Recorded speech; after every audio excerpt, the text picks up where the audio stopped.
Three armed men, one tech CEO, a single father with a past he's buried deep. When Eli Turner's quiet morning shift at Maple Street Diner explodes into violence, he has 4.3 seconds to decide: stay invisible or become the hero his daughter needs him to be. What happens next will change three lives forever and expose a conspiracy that reaches back 20 years. Stay with me until the end and drop a comment with your city so I can see how far this story travels. This is a story about second chances, impossible choices, and the price of doing what's right. The morning sun cut through the Venetian blinds of Maple Street Diner in soft, buttery stripes that fell across worn vinyl booths and a counter that had seen better decades. The smell of coffee, strong, slightly burnt the way regulars liked it, mixed with bacon grease and the faint chemical sweetness of industrial cleaner. It was 7:43 a.m. on a Tuesday, and the world still felt manageable. Eli Turner moved through the narrow space between tables with the efficiency of a man who'd learned to navigate tighter corridors in darker places. 6'2", broad-shouldered but lean, he carried himself with a stillness that most people mistook for calm. His hands were steady as he refilled coffee cups, his smile practiced but never quite reaching his eyes. The Navy had taught him to compartmentalize, to function on autopilot when necessary, and working the breakfast shift at a third-rate diner in suburban Connecticut required exactly that kind of emotional distance. "More coffee, Mr. Patterson?" Eli's voice was low, pleasant, forgettable. The old man at booth 3 grunted his approval without looking up from his newspaper. Eli poured, moved on. His internal clock told him it was 12 minutes until his shift ended. 12 minutes until he could collect Sophie from the corner booth, where she'd been working on her math homework since 6:30, drive her to school, and then collapse in their studio apartment for 3 hours before his afternoon shift at the warehouse. This was life now. This was normal. Sophie looked up from her worksheet as he passed, her dark eyes, his eyes, bright despite the fatigue that shadowed them. 9 years old and already too familiar with hospital waiting rooms and insurance denials. She'd inherited her mother's smile, the one that could light up a room, but lately that smile came less frequently. "Almost done, Peanut?" he asked, touching her shoulder briefly as he moved past. "Two more problems," she said, chewing her pencil eraser. "Dad, is a negative times a negative really a positive? That doesn't make sense." "That's because math is a liar," he said, deadpan, and was rewarded with her giggle. Worth it. Everything was worth it for that sound. The bell above the door chimed. Eli's training kicked in before his conscious mind registered the details. 3 men, late 20s to early 30s, moving wrong, too purposeful, too synchronized. The first one through the door swept the room with his eyes in a pattern Eli recognized: threat assessment. The second kept his right hand inside his jacket.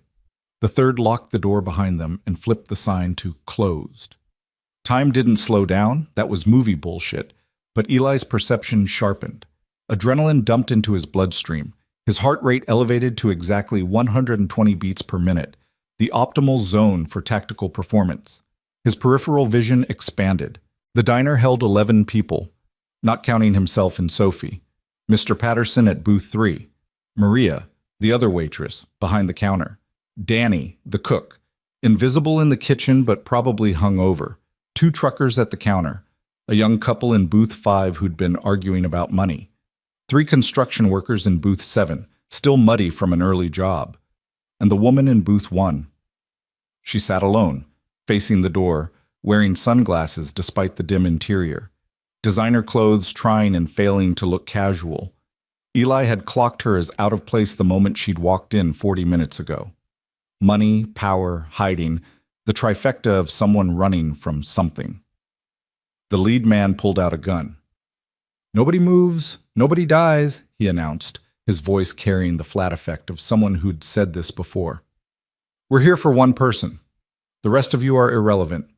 The diner erupted in the predictable chaos of civilians encountering violence and screaming. One of the truckers knocked over his coffee. Maria dropped a plate. The sound of shattering ceramic was absurdly loud.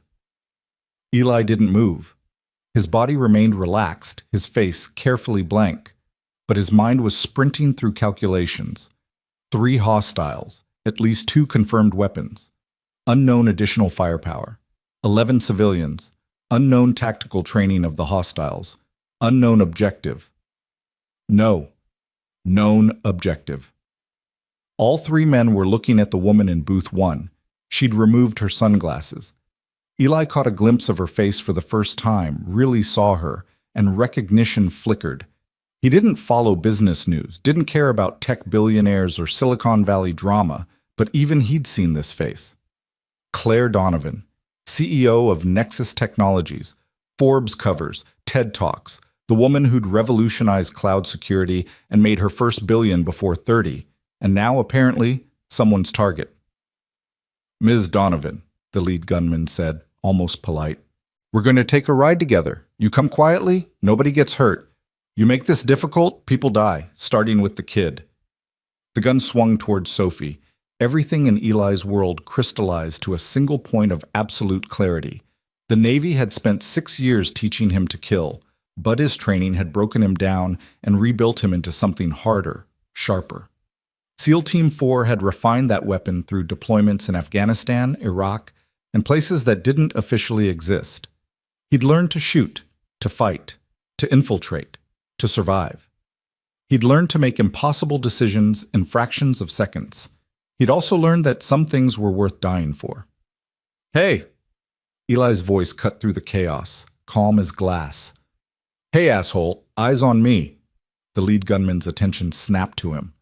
Behind Eli, Sophie made a small, frightened sound. He couldn't look at her. If he looked at her, his nerve would break.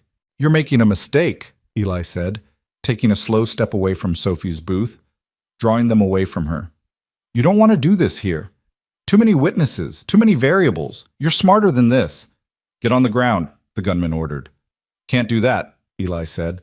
Another step. His hands were visible, empty, non-threatening. His body language read as frightened but compliant.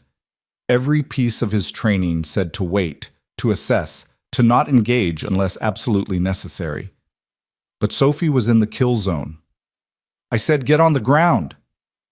You're not going to shoot, Eli said, and took another step. Close enough now. Almost. Too loud. Too messy. You need her alive and cooperative. That means you need leverage, not corpses. So let's all take a breath and... The gunman's finger tightened on the trigger. Eli moved. The distance between them was 8 feet. Eli covered it in 1.2 seconds. His first strike was a palm heel to the gunman's wrist, redirecting the weapon away from civilians. His second was an elbow to the man's jaw, delivered with enough force to rattle his brainstem. The gun fell. Eli caught it before it hit the ground. The second gunman was already drawing. Eli dropped low, letting the first hostile's body collapse between them as a shield. The shot went high, punching into the ceiling and raining down acoustic tile. Screaming intensified. Eli came up with the captured weapon, center mass, controlled double tap. The second gunman went down hard, clutching his chest. Ballistic vest. Good gear. These weren't amateurs. The third man had Sophie. Time did something strange then, something Eli's brain couldn't quite process. The third gunman had crossed the diner. When? How? And had Sophie by her collar, lifting her out of the booth. She was making a sound Eli had never heard before, a high, breathless keening of pure terror. Drop it, the third gunman said. Drop it, or I snap her neck. Eli's hands were steady. His breathing was steady. Everything inside him was screaming. He dropped the gun. Smart, the third gunman said. Now step back. Eli stepped back. His mind was racing through options. Distance, 12 feet. Hostile's position, using Sophie as a shield. No clean shot, even if he'd kept the weapon. Hostile's mental state, escalated, desperate. Probability of Sophie surviving the next 30 seconds, dropping rapidly. Let the kid go, Eli said. She's not part of this. She is now. The gunman's eyes flicked to Claire Donovan, who'd stood up from her booth. You, me, car, now. Anyone follows, the kid dies. Claire's face was pale but composed. She had the look of someone used to making decisions under pressure. Let her go first. Not how this works. Then shoot me here, Claire said flatly, because I'm not going anywhere while you're holding a child. The gunman's face twisted. His grip on Sophie tightened. She whimpered. Eli felt something snap inside him. Not his control, that remained diamond hard, but the part of him that had been human before the Navy, before the deployments, before he'd learned that some people were just meat sacks that needed to stop moving. That part broke loose. "Look at me," Eli said softly. The gunman looked. Eli had been standing with his weight on his back foot, hands visible, posture submissive. In a single motion, he shifted forward, his right hand snapping out to grab the salt shaker from the nearest table. His throw was perfect. 18 feet, moving target, high-stress situation. The salt shaker hit the gunman's face, shattering against his cheekbone. The man's grip loosened for a fraction of a second. Sophie dropped like Eli had taught her during their what-if games. Drop, roll, cover your head. She executed it perfectly. Eli was already moving. He covered the distance in 3 strides. The gunman was bringing his weapon around. Eli got there first. His hand clamped around the gunman's wrist, controlling the weapon.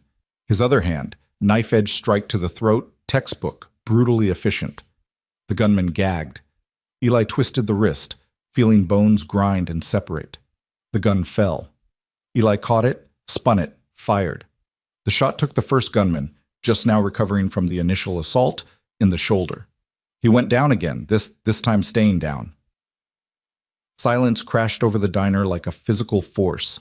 Eli stood in the center of the room, weapon trained on the downed hostiles, breathing steady. His hands didn't shake. His heart rate was already dropping back toward normal. This was the part of himself he'd tried to bury, the part Sophie could never know about. "Sophie," he said quietly, "eyes closed, baby. Keep them closed." "Daddy?" Her voice was so small. "Eyes closed. I'm right here. You're safe." He heard her sob, but she obeyed. Good girl. His perfect, brave girl. Maria was on the phone with 911, her voice high and fast. Mr. Patterson hadn't moved from his booth, in shock or just stubborn. Eli couldn't tell. The truckers were on the floor. The young couple was clutching each other. The construction workers were staring at Eli like he'd just sprouted wings. Claire Donovan stood frozen, her hand pressed to her mouth. "You should sit down," Eli told her. "Adrenaline crash is coming. You're going to feel it in about 90 seconds. She didn't sit. Instead, she walked toward him, stepping carefully around the first gunman's body. Up close, she was younger than he'd thought. Mid-30s maybe, with the kind of face that photographs made colder than reality. Her eyes were gray and sharp, and currently locked on him with an intensity that made him uncomfortable. "Who are you?" she asked. "Nobody," Eli said. "Just a waiter." "Bullshit." Her voice shook, but her gaze didn't waver. "Waiters don't move like that. Waiters don't shoot like that. Who are you, really?" "Someone who needs you to sit down before you fall down," Eli said. He could hear sirens now, still distant but approaching fast. His mind was already shifting gears, thinking about the police interview, the media attention, the absolute nightmare this was about to become. He'd stayed off the grid for 3 years. 3 years of careful invisibility, gone in 90 seconds, all because he couldn't let them take Sophie. Worth it. Always worth it. Claire sat down heavily in the nearest booth. Her hands were shaking now. "They were going to kill me." "Probably not," Eli said, keeping his weapon trained on the gunmen. "Kidnap, ransom, leverage. You're worth more alive." He paused. "Any idea who sent them?" "I have a list," she said bitterly. "It's not a short one." The sirens were close now. Eli finally allowed himself to look at Sophie. She was still curled in the booth, eyes squeezed shut, hands over her ears. His heart cracked. "Sophie, Peanut." "It's over. You can look now." She opened her eyes and saw him, and her face crumpled. She was up and running to him before he could stop her, wrapping her thin arms around his waist, sobbing into his shirt. The gun was still in his hand. He couldn't put it down until the police arrived, couldn't risk one of the hostiles recovering and grabbing it. So he just stood there, weapon trained on broken men, while his daughter cried and the sirens screamed closer and his carefully constructed life disintegrated like smoke. Claire watched them with an expression he couldn't read. The police arrived in a chaos of flashing lights and shouted commands. Eli set the weapon down carefully, stepped away from it, kept his hands visible. He knew the drill. Don't make any sudden moves. Don't give them a reason. He was a 6'2" male with military bearings standing over 3 injured men with a gun on the floor. The optics were bad. "On the ground," Now! Eli complied, kneeling first, then prone. Sophie was screaming his name. Someone pulled her away. That hurt worse than anything that had happened in the fight. He saved us! That was Maria, bless her. Those men came in with guns. He stopped them. He's a hero. The officer kneeling on Eli's back didn't ease up, but his partner was already talking to witnesses. The story came out in a rush of overlapping voices. The consensus was clear. Eli was the good guy. The men on the floor were the threat. It took 20 minutes to sort out. 20 minutes of Eli face down on the diner floor, hands cuffed behind his back, while Sophie cried and witnesses gave statements and paramedics worked on the gunmen. All three would live. Eli had controlled his shots, his strikes. He'd used exactly as much force as necessary and no more. That was training talking. The other part of him, the part that had seen Sophie in that man's grip, had wanted to keep hitting until there was nothing left to hit. Finally, they uncuffed him. A detective named Morrison took his statement, and Eli gave him the minimum. Ex-Navy, separated 6 years ago, working 2 jobs, single father, wrong place, wrong time, did what he had to do. He left out the SEAL part, left out the deployments, left out everything that mattered. Morrison looked at him like he knew there was more, but wasn't going to push. Not today. You're free to go. We'll need you to come in for a formal statement tomorrow. What about my daughter? She's with Child Services right now, just temporary, just until we... No. Eli's voice was flat, absolute. No, she stays with me. Sir, she witnessed a violent... She's mine. She stays with me. Non-negotiable. They stared at each other. Morrison blinked first. I'll see what I can do. What he did was bring Sophie back 10 minutes later, wrapped in a foil blanket that made her look impossibly small. She launched herself at Eli again, and this time he caught her properly, lifting her up despite the fact that she was getting too big for this. She wrapped around him like a limpet. I was so scared, she whispered into his neck. I know, Peanut, I know, but you were so brave. You did exactly what I taught you. I'm so proud of you. Are you in trouble? No, I'm not in trouble. Everything's okay now. It was a lie, but a necessary one. Nothing was okay. Nothing would be okay again. Claire Donovan was giving her own statement to a different detective, but her eyes kept drifting to Eli and Sophie. When she finished, she walked over. Up close, holding his daughter, Eli realized how tall she was, maybe 5'10". She looked at Sophie first, her expression softening. Is she all right? She will be, Eli said. Claire nodded, then to Sophie, You were very brave. What's your name? Sophie. Her voice was muffled against Eli's shoulder, but she turned her head enough to be polite. Sophie Turner. I'm Claire.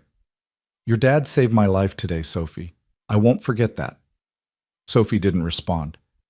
Eli felt her grip tighten. Claire looked at Eli. I need to speak with you. Not now. I understand you need to get her home, but soon. Tomorrow, maybe. I work tomorrow. Then I'll come to you. Where? Eli wanted to refuse. Every instinct screamed to put distance between himself and this woman, this problem, this complication. But he saw something in her eyes, a determination that suggested she'd find him whether he gave his address or not. Maple Street Diner, he said finally. Lunch shift. 11 to 3.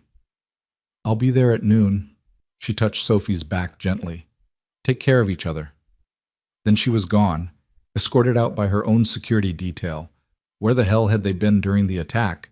And surrounded by a sudden swarm of reporters who'd caught wind of the story. Eli carried Sophie out the back entrance. The news vans were already multiplying like viruses. Someone shouted his name. He ignored them. His truck was parked 2 blocks away, a 15-year-old Ford that burned oil and had a passenger door that only opened from the outside. He buckled Sophie into the front seat, no back seat, no room for one, and drove home through side streets, avoiding main roads, avoiding anything that looked like media. Their apartment was on the 3rd floor of a building that had given up on maintenance sometime in the Reagan administration. One room that served as bedroom, living room, and dining room. A kitchenette that was really just a hot plate and a mini fridge. A bathroom with a shower that only worked if you jiggled the handle just right. Home. Sophie went straight to her corner, a mattress on the floor with her stuffed animals arranged in precise order, and curled up with Mr. Bear, a threadbare thing she'd had since birth. Eli stood in the doorway, watching her, feeling the weight of the day settle onto his shoulders like lead. His phone buzzed. 18 missed calls. 34 text messages. He didn't recognize most of the numbers. Word traveled fast. One text was from Maria. "News is calling you, the diner hero. They want to interview you. Sending you the reporter's number." Eli deleted it. Another was from his warehouse supervisor. "Saw the news. You okay? Take tomorrow off. Paid." That was unexpected and appreciated. The rest were media requests, friends he hadn't spoken to in years suddenly emerging from the woodwork, and one from a number with a Silicon Valley area code. "This is Michael Chen, Chief of Staff to Claire Donovan. Ms. Donovan would like to express her gratitude. Please call at your earliest convenience." Eli turned off his phone. He made Sophie mac and cheese from a box, the fancy kind with actual cheese powder instead of the neon orange stuff. Comfort food. She picked at it, not really eating, just pushing noodles around her bowl. "Dad?" she said finally. "Yeah, Peanut?" "Those men, they were bad men, right?" "Yeah, they were bad men. And you stopped them."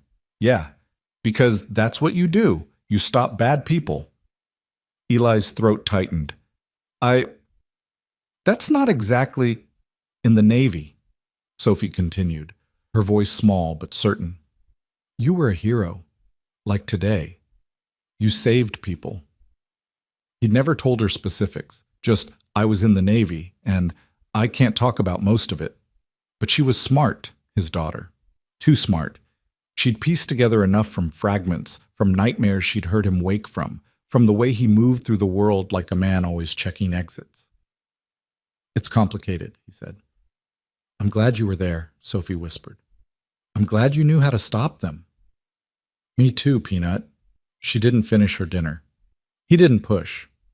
They went through the bedtime routine by muscle memory, teeth, pajamas, bathroom. She crawled into her mattress and he sat beside her, like he did every night, ready to read. "Tell me about Mom," she said instead. Eli's heart clenched. "What about her? Was she brave like you?" "Braver," he said honestly. "Your mom was the bravest person I ever knew. Did she save people too?" "In her own way.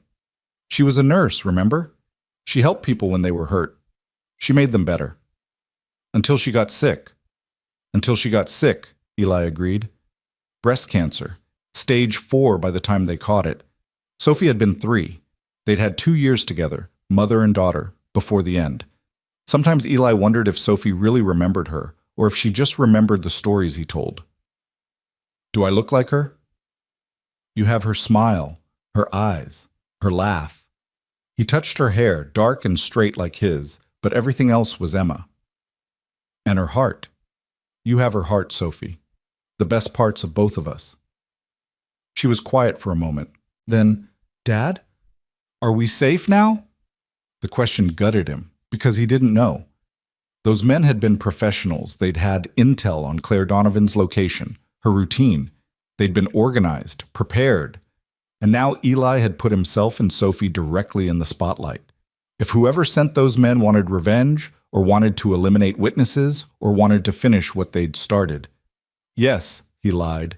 "We're safe, I promise." She believed him because she was 9, and he was her father, and that was what children did. She fell asleep within minutes, exhaustion claiming her. Eli sat beside her for a long time, watching her breathe, feeling the weight of all his failures and all his fears pressing down on him.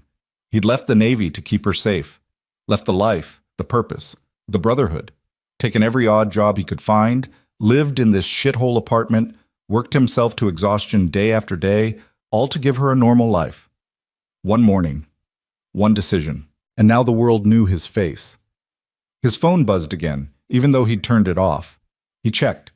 More messages flooding in, but one caught his eye. Another Silicon Valley area code. "Mr. Turner, this is Rebecca Walsh, Claire Donovan's attorney. We need to speak urgently regarding this morning's incident. Please call regardless of the time." Eli deleted it. Then he pulled up his contacts and scrolled to a name he hadn't called in 3 years. Martinez. his old lieutenant. One of the few who'd understood why Eli had to leave, who'd kept in touch sporadically, who'd promised, if you ever need anything. The call connected on the third ring. This is Martinez. It's Turner. A pause. Holy shit. Eli? I saw the news. That was you? Yeah. Man, when you said you were done, I didn't think you meant you were going to go full civilian action hero. What the hell happened? Eli gave him the short version. When he finished, Martinez was quiet. Eli, you know this doesn't just go away, right? You're all over the news. Ex-Navy hero. They're digging into your background. How deep can they dig? Depends. Your service record is mostly sealed, but your name and basic service dates are public. If they look hard enough, if they have the right connections, Martinez trailed off. There are people who might recognize you, people from the old days. Not all of them friendly. I know. What are you going to do? I don't know, Eli admitted. Keep my head down. Hope it blows over. And if it doesn't? Eli looked at Sophie, sleeping peacefully in her corner. Then I deal with it, like always. You need backup. You call me. I mean it, Eli. You're not alone. Thanks, brother. He ended the call and sat in the dark, listening to the city noise filtering through thin walls. A siren wailed past, police or ambulance, impossible to tell. Somewhere below, a couple was fighting in Spanish. A dog barked. Normal city sounds. Normal life. Except nothing was normal anymore. Eli's mind kept circling back to Claire Donovan. Why had she been at that diner?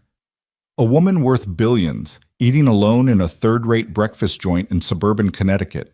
She'd been hiding from something or someone. The attack hadn't been random. Those men had known exactly where to find her, which meant someone on her staff had leaked her location, which meant she had a bigger problem than just one failed kidnapping attempt. Not your problem, Eli told himself firmly. You saved her life, debt paid. Move on. But he couldn't shake the feeling that this wasn't over. He must have dozed off at some point because he woke to sunlight streaming through the window and Sophie shaking his shoulder. Dad, there are people outside. Eli was on his feet instantly, adrenaline spiking. He crossed to the window and looked down. News vans. At least 5 of them, cameras and reporters clustered around the building entrance. Someone must have found his address. Shit, he muttered. Dad. Sorry. Stay away from the window, Peanut. His phone showed 43 missed calls and counting. The warehouse had called 6 times. The diner had called 4 times. Numbers he didn't recognize made up the rest. One text from Maria. They're offering money for interviews. Big money. Channel 5 offered me $5,000 just to talk about you. I said no, but other people might not. Eli's jaw clenched. $5,000 would cover 3 months of Sophie's medication. He couldn't blame anyone for taking that offer. Another text from Michael Chen. Mr. Turner, please respond. Ms. Donovan is concerned for your safety and would like to discuss options. We can provide security and legal counsel. That made him pause. Security, legal counsel. Things he couldn't afford and might desperately need. Before he could respond, someone knocked on the door. Eli tensed, positioning himself between Sophie and the entrance. Yeah? Mr. Turner? I'm Detective Morrison. We spoke yesterday. Can we talk? Eli checked the peephole. Morrison, looking tired and holding 2 coffee cups. Alone. He opened the door but didn't invite the detective in. Something wrong? Just wanted to give you a heads up. Morrison handed him one of the coffees. The men from yesterday. 2 are singing. They're giving up their employer. Eli's pulse quickened. Who? Can't say officially, but off the record? Morrison glanced around, lowered his voice. They're claiming they were hired by someone inside Nexus Technologies, someone with access to Donovan's schedule and security protocols. This wasn't a random kidnapping. It was an inside job. Why are you telling me this? Because you and your daughter are witnesses, and because whoever orchestrated this might not be done. Professional hit teams don't usually stop after one failure. Morrison met his eyes. Watch your back, Turner, and maybe take Ms. Donovan up on whatever she's offering. You're going to need friends with resources. The detective left. Eli closed the door and leaned against it, processing. Inside job, professional team, unfinished business. His phone rang. Silicon Valley area code. Against his better judgment, he answered. Mr. Turner? A woman's voice, crisp and professional. This is Rebecca Walsh, Ms. Donovan's attorney. I'm in a car outside your building. I'd like to speak with you and arrange secure transportation out of here before the media situation escalates further. Do you have 5 minutes? Eli looked at Sophie, who was watching him with those two old eyes, looked at the window, at the news vans multiplying like hydra heads, looked at his phone, still buzzing with calls and messages, looked at his life burning down around him one headline at a time. 5 minutes, he said. Excellent. There's a back entrance through the maintenance corridor. Take that. I'll meet you at the service door with a car. Black Mercedes. Connecticut plates. 10 minutes. She hung up before he could argue. Eli looked at Sophie. Pack your backpack. Everything important. We're going for a ride. Where? I don't know yet, but anywhere's better than here. She moved quickly, stuffing Mr. Bear and her homework and a change of clothes into her school backpack. Eli grabbed his own bag. Already packed, always packed, a habit from his Navy days. Go bag with clothes, documents, cash, first aid kit, ready for anything. They went down the back stairs, avoiding the front entrance where reporters were beginning to congregate in the lobby. The maintenance corridor smelled like mildew and rat poison. The service door was locked, but Eli popped it with his knife in 3 seconds, another skill from another life. The black Mercedes was waiting, engine running. A woman in her 50s with silver hair and a power suit stood beside the back door. Rebecca Walsh, he presumed. Mr. Turner, Sophie, please, get in quickly.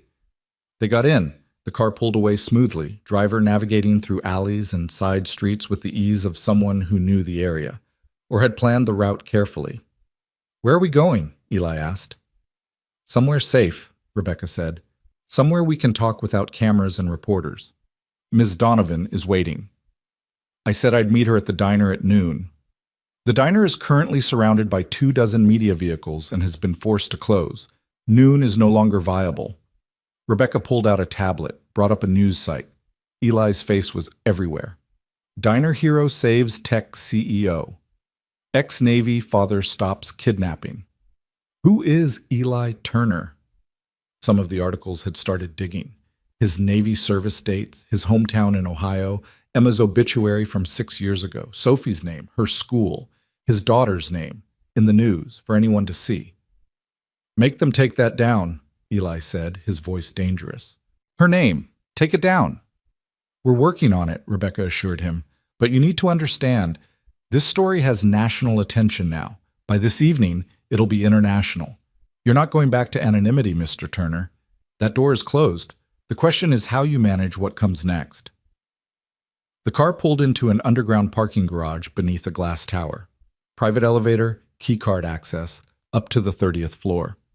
The doors opened on a penthouse suite that was probably worth more than Eli would earn in 10 lifetimes. Claire Donovan stood by the floor-to-ceiling windows, staring out at the city. She turned when they entered. She looked different than she had in the diner, more composed, more commanding. Her hair was pulled back severely. Her suit was probably designer, but understated. Everything about her screamed power and control. Then she saw Sophie, and something in her expression shifted, softened. Sophie, she said warmly, I'm glad you're here. Are you hungry? There's food in the kitchen. Anything you want. Sophie looked at Eli. He nodded. She disappeared into the next room, backpack still clutched to her chest. Claire waited until she was gone, then turned to Eli. Thank you for coming. I know this must be overwhelming. What do you want? Eli asked bluntly. To say thank you, to compensate you appropriately for what you did, and to make sure you and Sophie are safe. We're safe. Are you? Claire gestured to Rebecca, who pulled up more news footage on her tablet. This is from an hour ago. A reporter confronted your warehouse supervisor about your background. 3 different news organizations have filed FOIA requests for your military records. By tomorrow, someone's going to connect the dots to SEAL Team 4. When that happens, the attention will double. Eli's jaw tightened. She wasn't wrong. Those men who attacked me, Claire continued, they were hired by someone inside my company, someone who wants me gone. Someone who now knows that you're a threat to their plans. She paused. You're a loose end, Mr. Turner. And in my experience, powerful people don't like loose ends. So what are you suggesting? Let me help you. Security for Sophie, legal representation to protect your privacy, financial compensation for what you've lost, your anonymity, your peace of mind. I don't want money. Everyone wants money, Claire said. Not cruel, just factual. But I'm guessing what you really want is for your daughter to be safe and for this to go away. I can't make it go away, but I can help you manage it, and I can protect Sophie. Eli studied her, looked for the angle, the manipulation, the hidden agenda, found only exhaustion and something that looked almost like fear. Why do you care? He asked. Because you saved my life. Because I know what it's like to have the world watching your every move. Because I have resources you need, and you have skills I need. She took a breath. Because in about 5 minutes, someone is going to walk through that door with an offer that will change everything. And I wanted to talk to you first, honestly. No bullshit. As if on cue, the elevator chimed. Claire's chief of staff, Michael Chen, emerged, followed by a man in an expensive suit. The man looked at Eli with the calculating gaze of someone used to reading assets and liabilities. Ms. Donovan, the man said, I see you've already recruited Mr. Turner. Excellent. That saves time. He extended his hand to Eli. I'm Cameron Steele. I was your father's partner many years ago. And just like that, Eli's past reached up and grabbed him by the throat. Eli's hand remained at his side, refusing the offered handshake. His mind was racing through memories he'd spent years trying to bury. His father's workshop, the smell of motor oil and cigarettes, hushed phone conversations that stopped when Eli walked into the room. And a name, mentioned only once before his father died under circumstances the police had called accidental. Cameron Steele. I don't know you, Eli said, his voice flat. Steele's smile didn't waver, but something predatory flickered behind his eyes. Your father and I worked together at Nexus Technologies in its earliest days. He was brilliant, ahead of his time in network security architecture. His death was a tremendous loss to the industry. He died in a car accident when I was 17. Eli's words were measured, controlled. Single vehicle collision. They said he fell asleep at the wheel. A tragedy, Steele agreed, finally lowering his rejected hand. I tried to reach out to you and your mother afterward, but you'd both disappeared. The Navy, I later learned. A fine choice for a young man needing direction. Claire was watching this exchange with an expression Eli couldn't quite read. Rebecca Walsh had gone very still, her fingers hovering over her tablet. Mr. Steele, Claire said carefully, I wasn't aware you knew Mr. Turner. You said you had information about yesterday's incident? Indeed. Steele moved to the windows, hands clasped behind his back like a general surveying a battlefield. I've spent the last 18 hours conducting my own investigation into the attack. The men who attempted to kidnap you were hired through a dark web marketplace by someone using cryptocurrency to cover their tracks. Very professional, very expensive. The police already told me it was an inside job, Claire said. The police know what we've allowed them to know. Steele turned back to face them. The leak came from within the company, yes, but the person who hired those men has been very careful to cover their tracks. Finding them will take resources, time, and expertise in areas where law enforcement is limited. Eli felt the conversation shifting, becoming something else entirely. This wasn't about yesterday's attack. This was about something deeper, older, more dangerous. What does any of this have to do with my father? Eli asked. Steele's expression turned sympathetic in a way that felt rehearsed. Your father discovered something 23 years ago, a vulnerability in our security protocols that could have destroyed the company if exploited. He wanted to go public to warn potential clients. I argued that we should fix it quietly, avoid the scandal. We had a disagreement, a falling out. He paused. 3 weeks later, he was dead. I've always wondered if his accident was really an accident. The room went silent. Eli could hear his own heartbeat, loud and insistent. Could hear Sophie in the kitchen, talking softly to herself the way she did when she was nervous. You think someone killed him, Eli said. Not a question. I think your father made powerful enemies by threatening to expose corporate malfeasance. And I think those same forces are still at work today. Steele gestured to Claire. Ms. Donovan has been asking uncomfortable questions about Nexus Technologies' original security architecture, questioning decisions made before she took control of the company. If she keeps digging, she might uncover the same things your father found.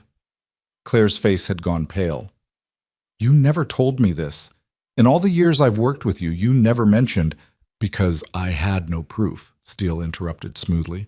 Only suspicions. But after yesterday's attack, I started pulling threads. And Mr. Turner's involvement is too coincidental to ignore. His father dies under mysterious circumstances. 23 years later, his son saves the life of the woman investigating those same old secrets. Someone is tying up loose ends. Eli's combat training was screaming at him. This was a setup, a manipulation. Steele was feeding them a narrative, controlling the conversation, pushing them toward a predetermined conclusion. But to what end? What do you want? Eli asked. I want to hire you. Steele's attention fixed on Eli with laser focus. Claire needs protection. Real protection. Not the rent-a-cops who failed so spectacularly yesterday. Someone with military training. Someone who can't be bought or intimidated. Someone with a personal stake in uncovering the truth about what happened to your father. I'm not a bodyguard. No, you're better. You're a Navy SEAL with 6 years of combat experience and a clearance level that still shows up in classified databases. You're someone who moves like smoke and thinks 3 steps ahead. You're exactly what Claire needs. How do you know my clearance level? Eli's voice dropped to something dangerous. Steele smiled.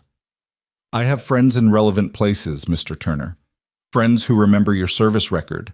Friends who vouched for your capabilities when I made inquiries this morning. Eli felt the walls closing in. His anonymity was already shredded. Now his classified service history was being casually discussed by a corporate executive he'd met 5 minutes ago. Everything he'd built to protect Sophie was collapsing. Claire stepped between them, her body language defensive. Cameron, we discussed a security consultation, not a job offer. Mr. Turner has his own life, his own responsibilities, his own daughter with a rare autoimmune disorder requiring specialized medication that costs approximately $8,000 per month, Steele said quietly. I did my research, Mr. Turner. Sophie has systemic juvenile idiopathic arthritis. Her current treatment regimen is barely holding the disease at bay. There's an experimental treatment at Johns Hopkins that could potentially put her into remission, but it's not covered by insurance. Cost is roughly $200,000 for the full protocol. Eli's hands clenched into fists. His vision narrowed. You researched my daughter. I researched whether you could be motivated to accept a position that serves everyone's interests. Steele was unrepentant. Claire needs protection. You need resources. Sophie needs medical care. This is a simple transaction dressed in complicated clothing. Get out. Eli's voice was soft, lethal. Get out before I forget there are witnesses. Steele held up his hands in mock surrender. I meant no offense, merely laying out the facts. He turned to Claire. Ms. Donovan, think carefully about what you need right now. You have enemies inside your own company. Your security team failed you yesterday. Mr. Turner is a proven asset who has already demonstrated his capability and willingness to protect you. Pride is expensive. Sometimes the smart move is to accept help, regardless of how it's offered. He left, the elevator doors closing on his satisfied expression. The silence that followed was suffocating. Eli stood rigid, every muscle coiled tight, fighting the urge to put his fist through something. Someone. Claire looked shaken, Rebecca looked calculating, and Michael Chen looked like he wanted to be anywhere else. I didn't ask him to do that, Claire said finally. The research into Sophie, the job offer, that was all him. I wanted to help, to say thank you, not to manipulate you. But you knew he would, Eli said. You knew he'd dig into my background, find leverage, make a play. That's why he was coming. That's what you were warning me about. Claire met his eyes. Yes. I knew Cameron would see you as an asset to be acquired. That's how he thinks. Everything is a transaction. Everyone has a price. I brought you here first because I wanted to talk to you human to human before he turned it into a business negotiation. And now?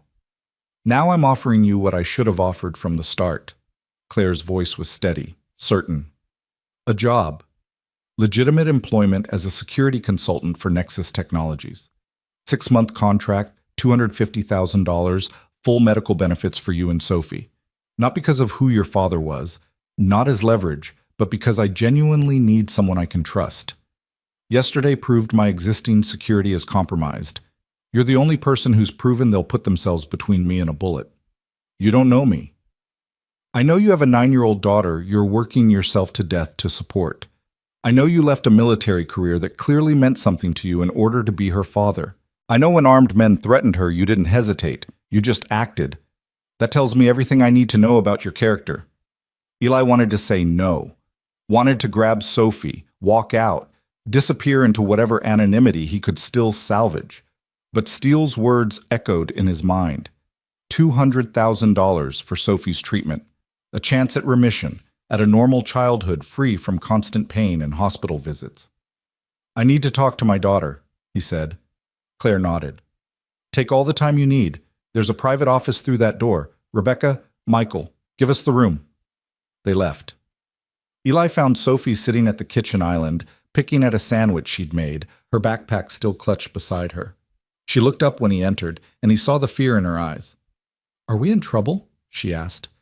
Eli sat down beside her, trying to figure out how to explain adult complications to a 9-year-old. No, Peanut, we're not in trouble. But things are going to change. Because of yesterday. Because of yesterday, he agreed. That lady, Ms. Donovan, she wants to hire me. To keep her safe. It would mean good money, enough to help with your treatment. Sophie was quiet, processing. She was smart enough to understand that money was always tight, that her medication ate up most of what he earned, that they lived in a crappy apartment because that's what they could afford. Would we have to move? She asked. I don't know yet. Maybe. Probably. Would I have to change schools? Possibly. She looked down at her sandwich. I like my school. Mrs. Patterson is nice, and Jenny is my friend. Eli's heart broke a little. Sophie had so few constants in her life. Her school, her teacher, her one good friend, and now he might have to take even those away. I know, baby. I know this is hard, but this could help you get better, really better, not just managing the pain. There's a treatment, an experimental one, that could make the arthritis go away completely. Sophie looked up, hope warring with skepticism in her young eyes. Really? Really? But it's expensive. This job would pay for it. Then you should take it. Her voice was small but certain. I don't want to hurt all the time anymore, Dad, and I don't want you to have to work 2 jobs. You're always so tired. He pulled her into a hug, pressing his face into her hair so she wouldn't see his eyes water. 9 years old and already too wise, too understanding, too aware of the sacrifices he made. Okay, he whispered. Okay, we'll do it, but if anything feels wrong, if you're scared or uncomfortable, you tell me immediately. Deal? Deal. They went back to the main room. Claire was standing exactly where they'd left her, staring out at the city like she could find answers in the skyline. She turned when they entered. 6 months, Eli said. Contract work, not employment. I'm an independent contractor. Full medical for Sophie, non-negotiable. And I need 2 things in writing. First, if I determine the threat level is beyond my capability to handle alone, I bring in additional personnel of my choosing. Second, if at any point I decide Sophie's safety is compromised, I walk away with no penalties and no legal harassment. Claire nodded slowly. Rebecca can have contracts drafted by end of business today. What else? I need full access to your security protocols, personnel files, and schedule. I need to know everyone who has access to your location data and communications.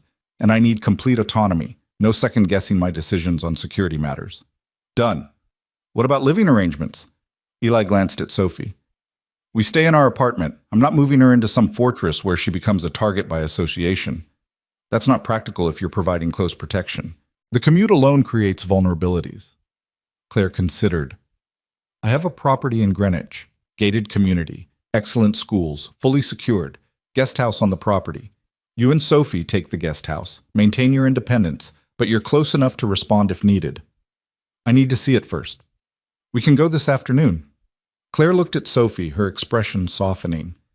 Sophie, how would you feel about living somewhere with a pool and a yard? Maybe even a dog, if that's something you'd want. Sophie's eyes went wide. They'd never been able to afford a pet. Really? Really? I have a yellow lab named Cooper. He's very gentle and he loves kids. You'd have to help take care of him, of course. I can do that. Sophie's excitement was the first genuine happiness Eli had seen from her since yesterday's attack. Watching them talk, something shifted in Eli's chest. Claire Donovan, billionaire tech CEO, power player, someone who should have nothing in common with a 9-year-old sick kid, was treating Sophie like she mattered. Not like a charity case or a means to an end, but like an actual person worthy of consideration. Maybe this wouldn't be a disaster after all. The afternoon blurred into logistics. Rebecca produced contracts with impossible speed, probably had them drafted before Eli even agreed, which should have annoyed him, but actually impressed him. Michael arranged transportation. Within 3 hours, they were in a convoy of vehicles heading to Greenwich, news vans following until Claire's security team lost them with a series of practiced maneuvers. The property was exactly what Claire had described. Sprawling estate behind walls and gates, main house that looked like it belonged in a magazine, and a guest house that was nicer than anywhere Eli had ever lived. 2 bedrooms, full kitchen, living room with furniture that didn't look like it had been rescued from a curb. Sophie ran from room to room, her backpack finally abandoned, examining everything with wide eyes. "This is ours?" she asked. "For now," Eli said. "Remember, 6 months." But already, he could see her mentally arranging her stuffed animals, claiming the bedroom with the window seat, imagining a life that felt less like survival and more like living. Cooper the yellow lab found Sophie within minutes and decided she was his new favorite person. She laughed, actually laughed, when he licked her face, and Eli felt something in his chest that might have been hope. Claire gave them space to settle in, retreating to the main house with promises to send dinner over. Eli spent the time doing what he did best, assessing, planning, securing. He checked every window lock, tested every door, mapped sight lines and escape routes. Old habits. Necessary habits. His phone buzzed. Martinez, his old lieutenant, calling back. Eli stepped outside to answer. "Please tell me you didn't just sign your life away to a corporate CEO," Martinez said without preamble. "How did you—" "Because I've been watching the news and making calls. Eli, Cameron Steele is bad news. Really bad news. I made some inquiries after we talked. He's connected to some dark shit. Arms deals, information brokering, corporate espionage. If he's involved with Donovan's company, it's not for legitimate reasons." Eli's stomach dropped. "What kind of dark shit?" "The kind that gets Navy SEALs killed when they stumble onto it. The kind that involves classified information being sold to hostile nations. I can't give you specifics over the phone, but I'm telling you, Steele is dirty, and if he's interested in you, it's because you're useful to him somehow." "He said he knew my father." "Then your father was probably either working for him or trying to expose him. Either way, you need to be careful. This isn't just corporate drama, Eli. This is dangerous people playing dangerous games. You sure you want Sophie anywhere near this?" Eli looked back at the guest house, where Sophie was visible through the window playing with Cooper, the happiest he'd seen her in months. "I'm already committed," he said. "Signed contracts this afternoon." Martinez swore creatively. Okay, you're committed. Then you need backup. I'm going to make some calls, see who's available for private security work. Nobody comes near you or that kid without going through people we trust. Understood?" "Martinez, I can't afford—" "Not asking you to. I've got favors I can call in, brothers who owe me. You saved my ass in Kandahar. Time for me to return the favor." Martinez paused. "Besides, if Steele is involved, this might be bigger than just protecting one CEO. This might be about finishing what someone started 23 years ago when your father died." After they hung up, Eli stood in the gathering darkness, watching his daughter play with a dog she already loved in a house they didn't own, working for a woman he barely knew, caught in a web of conspiracy he didn't understand. But Sophie was laughing. For that sound alone, he'd walk into hell. The first week passed in a blur of routine establishment and constant vigilance. Eli threw himself into his new role with the same intensity he'd brought to SEAL training. He reviewed every member of Claire's security team, ran background checks on everyone with access to her schedule, and implemented new protocols that Claire's chief of security initially resisted until Eli demonstrated exactly how compromised their existing systems were by walking past 3 supposedly secure checkpoints without being stopped. Sophie started at her new school. Greenwich Academy, private, expensive, everything Eli had never been able to give her. She was nervous the first day, clutching Mr. Bear in the car, even though she was too old for stuffed animals in public. But when Eli picked her up that afternoon, she was smiling. "They have an art room, Dad, a whole room just for art, and the teacher said I'm really good at drawing." She showed him a sketch she'd made, a surprisingly detailed rendering of Cooper sleeping in the sun. The talent was all Emma. Her mother had been an artist before nursing school, before reality demanded more practical skills. "That's beautiful, Peanut. And there's a girl named Maya who has JIA too. She showed me her infusion port and we talked about our treatments, and it was nice to meet someone who understands." Sophie's voice got quieter. "Is it okay that I told her about being sick?" "Of course it's okay. You never have to hide who you are." But even as he said it, Eli was aware of the irony. He was hiding who he was, had been hiding for 3 years, was still hiding now, even as he played the role of security consultant. Because if people knew what he'd really done in the Navy, if they understood the things he was capable of, they'd look at him differently. Sophie would look at him differently. Claire kept her distance those first few days, letting them settle in. But on Friday evening, she knocked on the guest house door with a bottle of wine and a tentative smile. "I figured you might want company," she said. "Or I can leave if you'd rather. Come in." Eli stepped aside. Sophie was already asleep. Her medication made her tired in the evenings, so it was just the two of them in the small living room. Claire looked different outside of her power suits. Jeans, a simple sweater, hair down, more human. She curled up in the armchair while Eli poured wine, and for a moment they just sat in comfortable silence. "Thank you," she said finally, "for doing this, for uprooting your entire life because I have enemies. You're paying me well for it. It's more than that. You could have said no. Most people would have said no." She took a sip of wine. "Can I ask you something personal?" Eli's guard went up automatically, but he nodded. "Why did you really leave the Navy? Martinez, your old lieutenant, he wouldn't tell me details, but he said you were one of the best, rising star, leadership potential, the whole thing. Then you just walked away." Eli was quiet for a long moment, weighing how much to share. Emma was dying. Stage 4 cancer, maybe 6 months left. Sophie was 3 years old. I could either deploy to Afghanistan for 8 months, or I could be there for the end. That's not really a choice. But after Emma died, you could have gone back. Sophie was 3, traumatized, terrified I'd disappear like her mom did. I couldn't put her through that, couldn't risk her losing both parents. He met Claire's eyes. "Some things matter more than career." Claire looked down at her wine glass. "I've spent my entire adult life building a company, sacrificing relationships, free time, any semblance of normal life, all for Nexus Technologies. Sometimes I wonder what I've actually built. A platform for other people's connections while I sit alone in conference rooms making decisions that affect thousands of people I'll never meet." Regret? Perspective. She smiled sadly. "Watching you with Sophie this week, the way you are with her, the way she lights up when you're around, it makes me realize what I've missed, what I've traded away for market share and stock prices." "It's not too late," Eli said. "You're what, 34? 36. And yes, theoretically it's not too late. But when you've spent 15 years building walls, it's hard to remember how to let people in." She looked at him directly. "Is that what you're doing? Keeping walls up?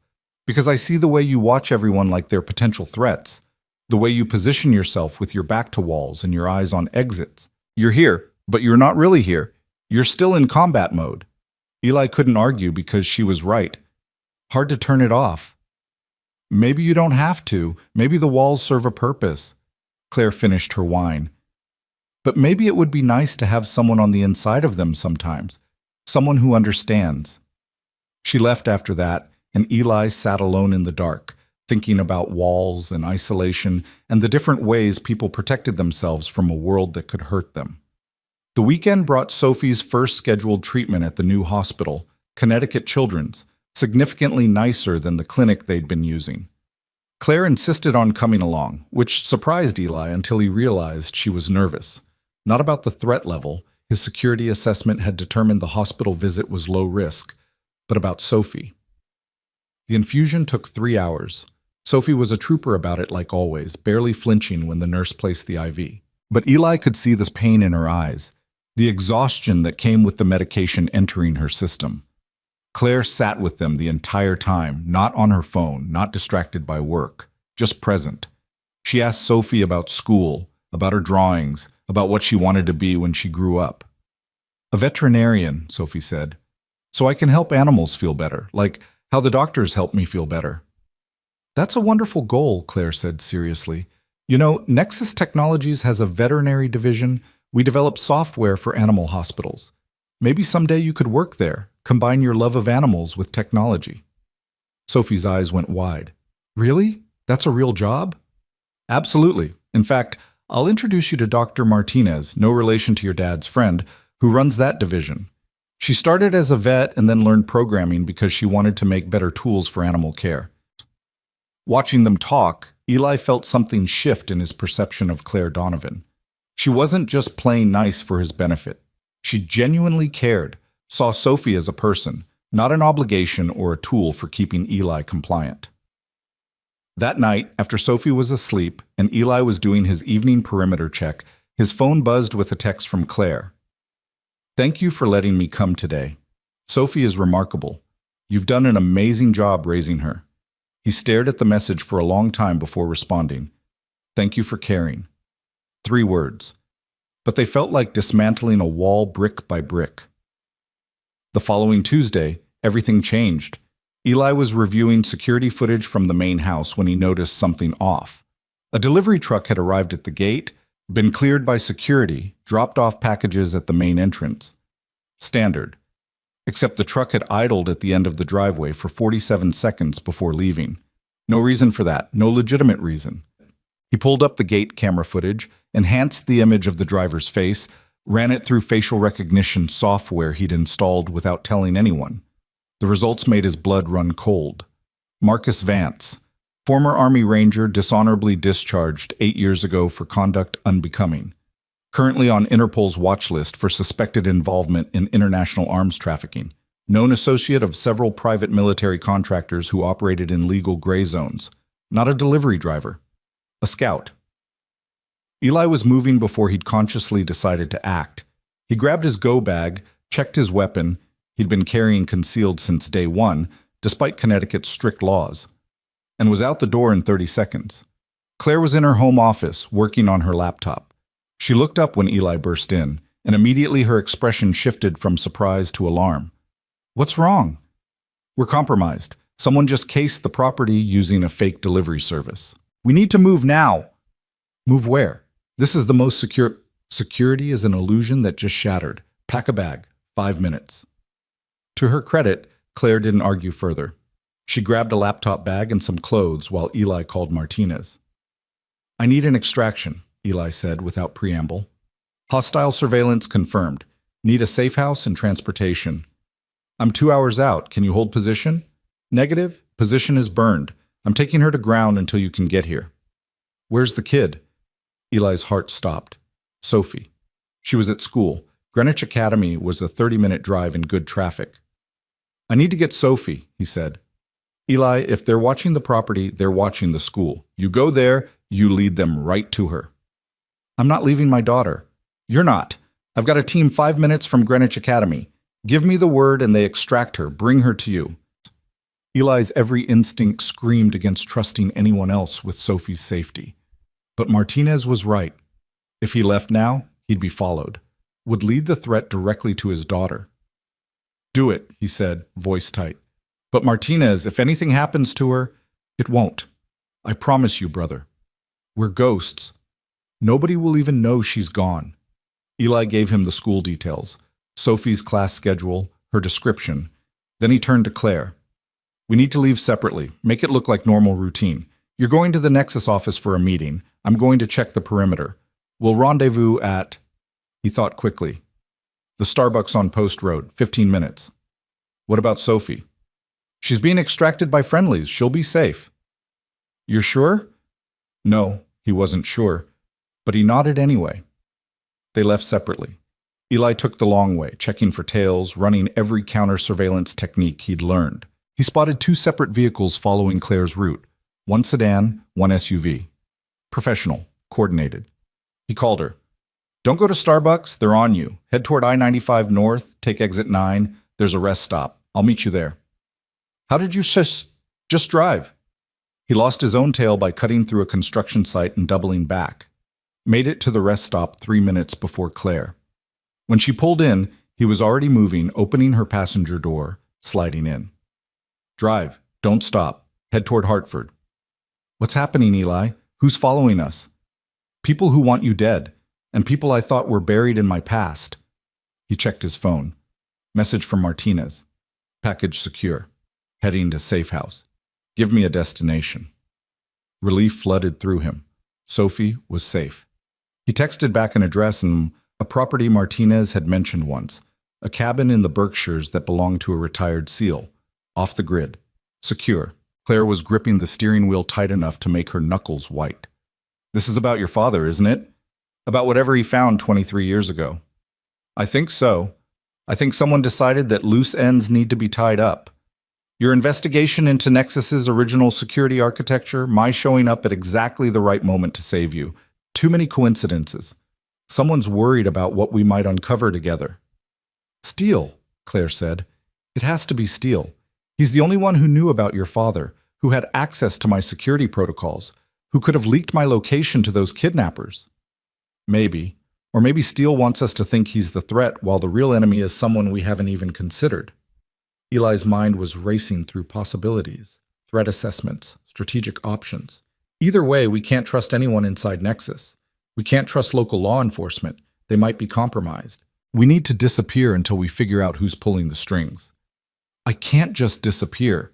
I have a company to run, responsibilities. You have a life to save.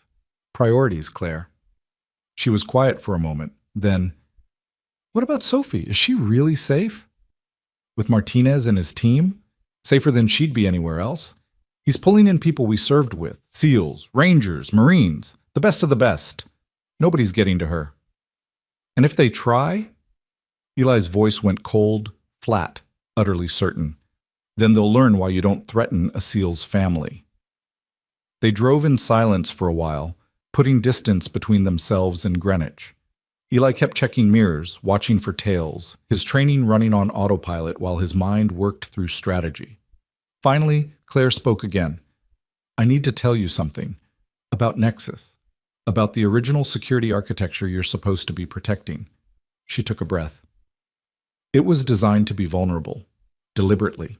My father, Richard Donovan, he built back doors into the system. Ways to access supposedly secure data, to monitor communications, to extract information without leaving traces. He called it strategic flexibility. I called it corporate espionage when I found out about it 3 years ago. Eli's attention sharpened. You've known about this for 3 years? I've been trying to fix it for 3 years. Quietly, carefully, without alerting whoever he was working with. Because it wasn't just my father. Someone else had access to those back doors. Someone who's been using them to steal proprietary information from Nexus clients. I've been tracking the breaches, following the digital footprints, trying to identify the other party.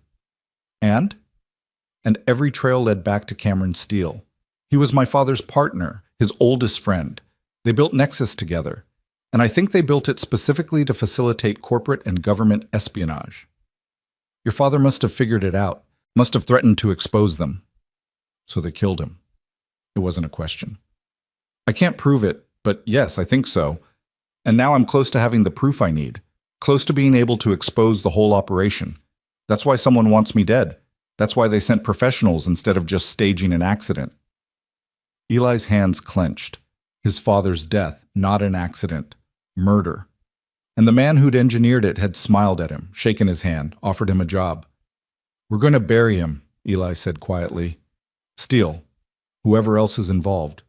We're going to expose everything, burn it all down, and make sure they never hurt anyone again. Claire glanced at him, something fierce and determined in her expression.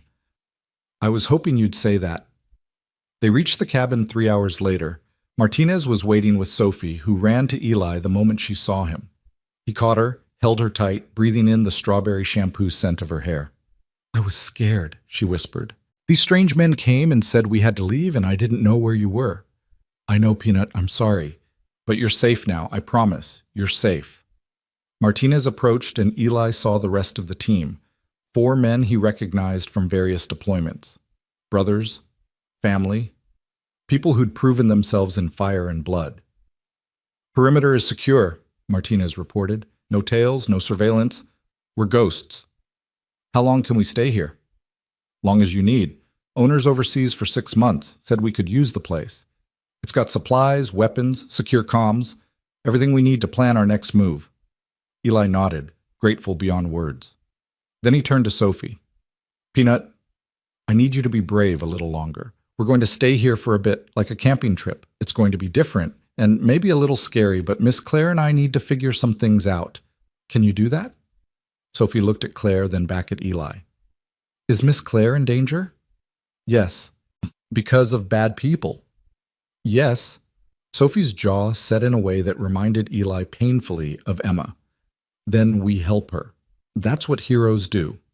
And despite everything, the danger, the conspiracy, the impossible odds, Eli smiled. Because his daughter understood something fundamental. Some things were worth fighting for. Some people were worth protecting, even if it meant walking into darkness with no guarantee of coming out the other side. The cabin settled into an uneasy rhythm over the next 48 hours. Sophie adapted with the resilience of childhood, turning the rustic space into an adventure. She helped Martinez's team, Torres, Jackson, Kim, and Rodriguez, set up motion sensors around the perimeter, treating it like a game even as the men treated it like the tactical operation it was. Cooper had come with them, smuggled out in the chaos, and the dog's presence gave Sophie something normal to hold on to when everything else felt like quicksand. Eli watched her laugh at one of Torres's terrible jokes while they assembled a surveillance monitor, and felt his chest tighten. This wasn't the life he'd wanted for her. Hiding in a cabin in the Berkshires, surrounded by armed former special operators, running from threats she was too young to fully understand. But she was alive and safe, and that was all that mattered. Claire had taken over the cabin's small study, transforming it into a makeshift operations center. Her laptop sat open alongside 3 burner phones Martinez had provided, and she'd been working nonstop since they arrived. Eli found her there late on their second night, eyes bloodshot, fingers flying across the keyboard. You need to sleep, he said from the doorway. I need to find proof. Claire didn't look up. I've been going through archived server logs, looking for evidence of the backdoor access. It's all encrypted, buried under layers of legitimate traffic, but it's there. I can feel it. What exactly are you looking for? A pattern. The breaches happened at irregular intervals over 15 years, but they all share certain characteristics. Specific ports being accessed, data packets routed through the same offshore servers, timestamps that correspond to major corporate acquisitions or government contract negotiations. She finally met his eyes. Someone's been using Nexus infrastructure to steal trade secrets and classified information. They'd access our clients' data through the back doors my father built, extract what they needed, and sell it to the highest bidder. It's brilliant, really. Nexus provides the access, claims plausible deniability because technically our systems aren't compromised.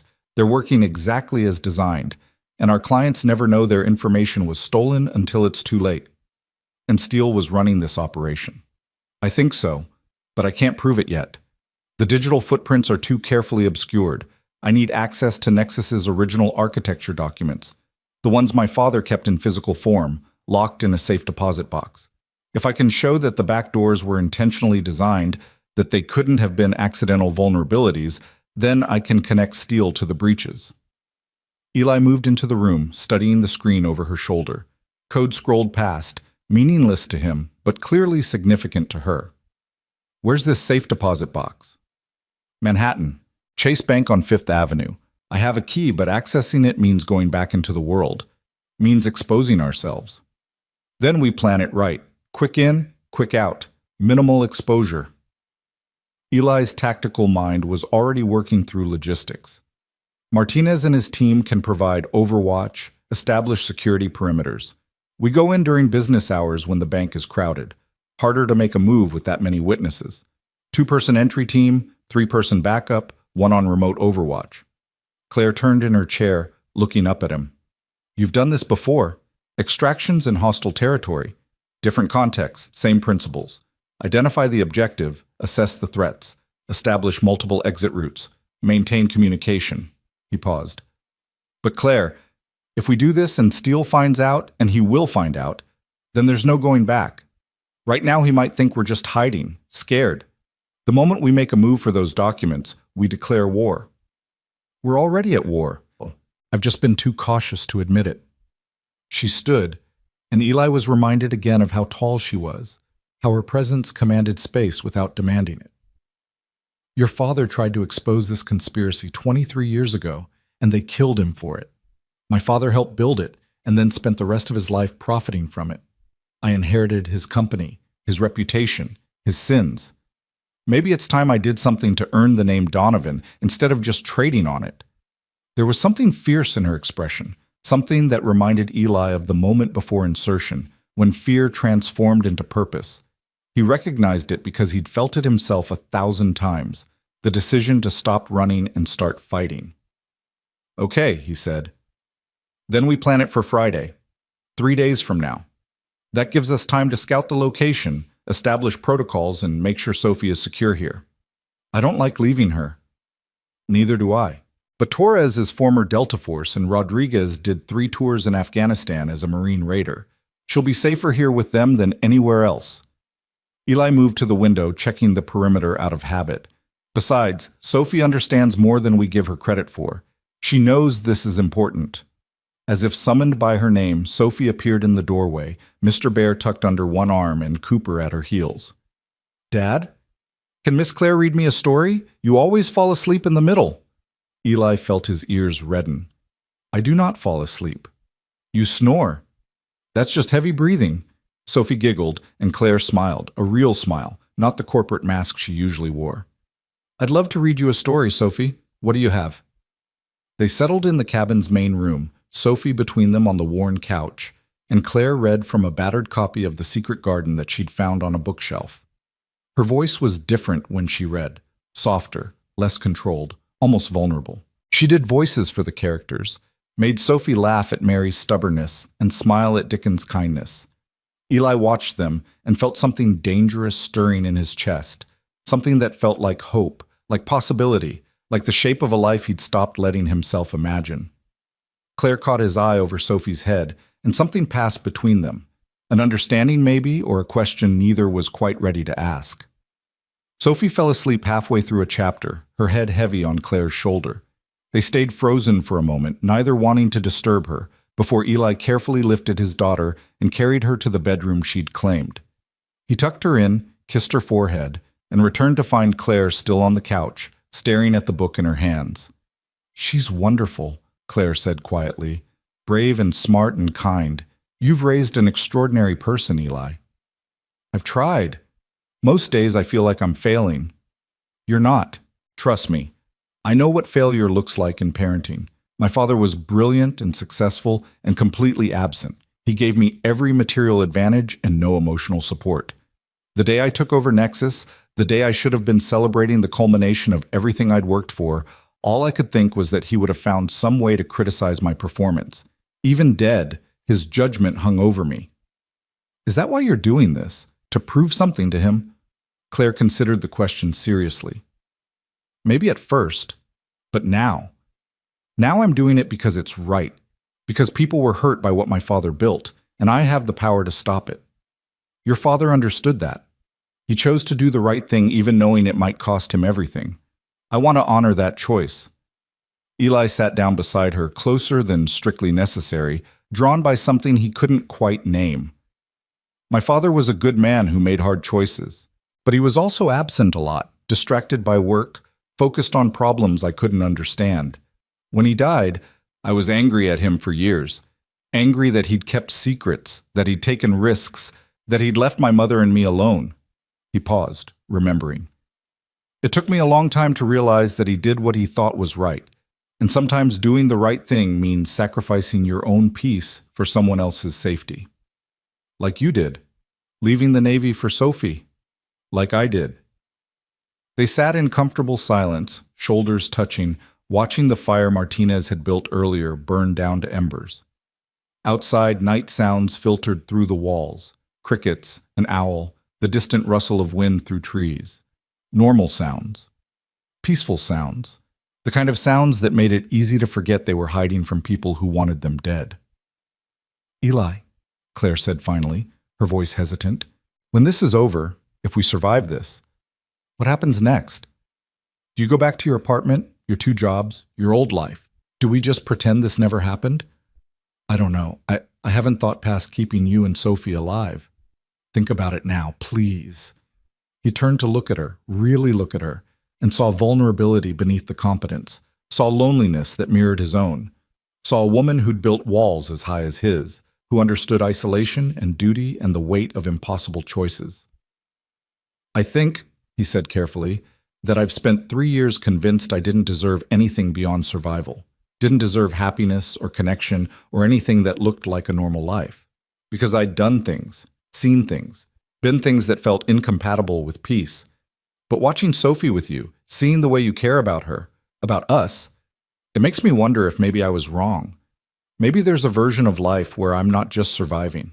Where we're not just surviving." Claire's hand found his, fingers intertwining. "I'd like to explore that version. After. When we're not running for our lives." "Yeah," Eli said, squeezing her hand. "Me too." They stayed like that until the fire died completely, holding on to each other in the darkness, finding comfort in presence and touch, and the promise of maybe. The next morning brought complications. Martinez pulled Eli aside after breakfast, his expression grim. "We've got a problem. One of my contacts at FBI reached out. They're asking questions about you. Specifically, they're asking if you're involved in domestic terrorism." Eli felt his blood turn to ice. "What?" "Someone fed them a story. Said you're a disgruntled ex-SEAL who's kidnapped a corporate executive and gone off the grid. They're claiming Claire Donovan is being held against her will, that you're dangerous, that you need to be apprehended before you hurt someone." "That's insane." "Claire came with me voluntarily. She's the one being targeted." "I know that, you know that, but FBI doesn't know that. They've got APBs out on your vehicle, your photo is being circulated to law enforcement, and they're treating this as a potential hostage situation." Martinez handed him a tablet showing a news website. The headline read, "Tech CEO Missing After Diner. Hero Turns Dangerous." The article spun an elaborate fiction. Eli Turner, traumatized veteran, becomes obsessed with the woman he saved, kidnaps her from her home, disappears into the wilderness. Anonymous sources claimed he'd been unstable since leaving the Navy, that his daughter was being used as leverage to ensure Claire's compliance, that authorities feared for her safety. It was masterful character assassination. Every true fact twisted just enough to support the false narrative. His SEAL background became evidence of violent tendencies. His protective actions at the diner became obsessive fixation. Even Sophie's illness was weaponized, portrayed as a motive for extortion. "Steele," Eli said flatly. "This is Steele. He's using law enforcement to hunt us, making us the criminals so we can't go to the authorities for help." "That's what I figured, which means our timeline just accelerated. You go into Manhattan now, every cop in the city is looking for you. You'll be spotted, detained, separated from Claire, and then—" Martinez trailed off, but the implication was clear, and then Steele would have Claire vulnerable and Eli in custody, unable to protect anyone. Claire emerged from the study, laptop in hand, having clearly overheard. "We can fight this. I can put out a statement, do a video call with media, prove I'm here voluntarily. Which tells Steele exactly where we are and confirms we're working together," Eli countered. "The moment you surface, he'll know we're onto him. He'll destroy evidence, disappear assets, and we'll never prove anything. So we're trapped. We can't move forward without exposing ourselves, but we can't stay hidden because law enforcement is actively hunting us." Eli's mind raced through tactical options, discarding each as quickly as it formed. They needed those documents from the safe deposit box. Needed the proof that would exonerate Claire and expose Steele's conspiracy. But accessing them now meant walking into what was essentially a trap. Unless. What if I don't go? Eli said slowly. What if Claire goes alone with someone who isn't a wanted fugitive providing security? You want to send her into danger without you? I want to send her into danger with someone Steele doesn't know about. Someone who can move invisibly because they're not on anyone's radar. Eli turned to Martinez. You still have contacts in the private security sector? Someone good? Someone we can trust absolutely? Martinez considered. Maybe. There's a woman, Kayla Chen, former Secret Service. She left the agency last year, started doing independent close protection work. Discreet, professional, and clean. No connection to any of us that Steele could trace. Can you reach her? Probably. But Eli, you sure about this? Letting Claire go without you? Every instinct screamed no. Screamed to stay close, to be the wall between Claire and danger, to control every variable personally. But strategy demanded sacrifice, demanded trust. No, Eli admitted. I'm not sure. But it's the smart play. I stay here with Sophie, visible if anyone's tracking us. Claire goes dark with new security, makes the bank run, and extracts the documents. We're splitting Steele's attention, forcing him to cover multiple angles. Claire was shaking her head before he finished. I don't like it. What if something goes wrong? What if Steele has people watching the bank? Then Kayla Chen gets you out. That's her job.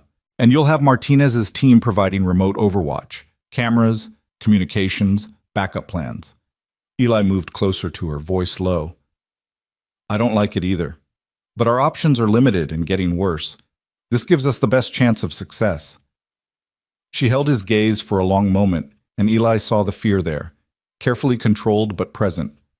Saw her weighing risks and odds and terrible possibilities. Saw her make the same decision he'd made 1,000 times in combat, to do the necessary thing despite the cost. Okay, she said. Call this Kayla Chen. Set it up. Martinez made the call. Within 3 hours, Kayla Chen arrived at the cabin. A compact woman in her early 40s with observant eyes and the kind of relaxed readiness that marked elite training. She assessed the situation quickly, asked sharp questions, and laid out a plan that Eli had to admit was solid. We go in Thursday morning, early. Less traffic, fewer civilians, better sight lines. I'll be dressed as Claire's assistant, professional but forgettable. We enter the bank at opening, access the safe deposit box, extract the documents, and exit within 15 minutes. I'll have 3 escape routes planned, a vehicle staged 2 blocks away, and a safe house in Queens where we can review the documents before deciding next moves. What about surveillance? Eli asked. If Steele's watching the bank, then we deal with it. I've run protective details in war zones and corporate espionage cases. This is well within my capability. Kayla's expression was calm, confident. Ms. Donovan will be safe. You have my word. Eli wanted to argue, to insist on going himself, to not trust Sophie and Claire's safety to anyone else. But Martinez caught his eye and gave a small shake of his head. Stand down. Trust the professional. Okay, Eli said, the word tasting like defeat. Thursday morning. But I want live communication the entire time. Body camera, open comms channel, GPS tracking, non-negotiable. Done. Kayla extended her hand. I'll keep her safe, Turner. I promise. They shook, and Eli felt the weight of that promise settle over him like armor. He'd spent 6 years learning to work with teams, to trust his brothers in arms, to understand that no one person could control every outcome. This was the same principle. Trust the team, trust the plan. But God, it was hard. The next 36 hours crawled past with agonizing slowness. Eli ran through every scenario he could imagine, gaming out responses and contingencies. Martinez and his team prepped equipment, communications gear, surveillance tech, backup weapons. Sophie seemed to sense the tension and stayed close to Eli, quieter than usual, drawing elaborate pictures of Cooper chasing butterflies that she presented to Claire like peace offerings. Claire spent hours reviewing the plan with Kayla, memorizing routes and protocols. In the evenings, she'd sit with Sophie, reading more chapters of The Secret Garden, her voice steady, despite the fear Eli knew she must be feeling. Watching them together, his daughter and this woman who'd become something more than employer or client, Eli felt his carefully maintained emotional distance crumbling. On Wednesday night, after Sophie was asleep, Claire found him on the cabin's porch. He'd been staring into darkness, running threat assessments on an endless loop when she sat down beside him. "Can't sleep?" she asked. "Haven't slept properly in 3 days. Join the club." She was quiet for a moment. "Eli, I need to tell you something before tomorrow. In case..." Don't say in case. We plan for success, not failure. But if something does go wrong, I need you to know." She turned to face him, and in the moonlight her face was pale but determined.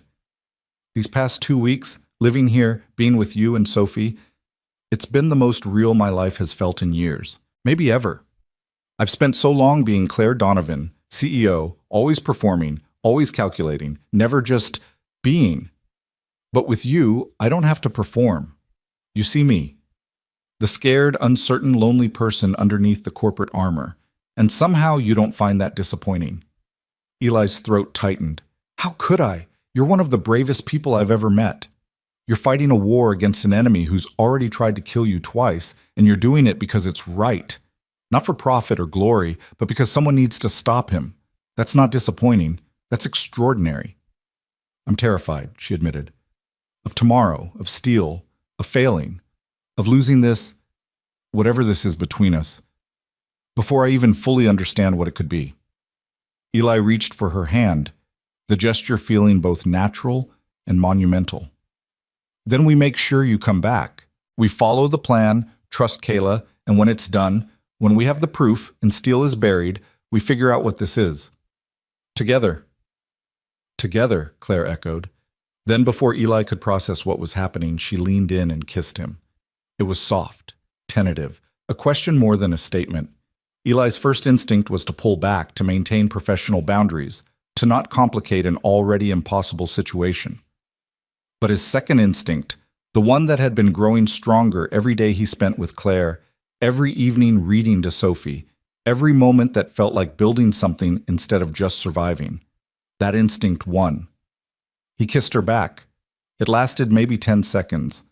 But in those seconds, Eli felt possibility unfold like a map, a future that included more than missions and threats and constant vigilance, a future that looked like the life Emma would have wanted for him: connection, partnership, love.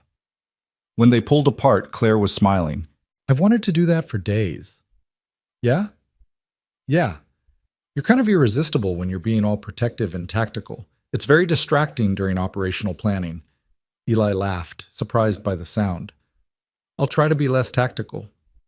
"Please don't. I like you tactical." She squeezed his hand. "Come back to bed. Even if we can't sleep, we can at least rest."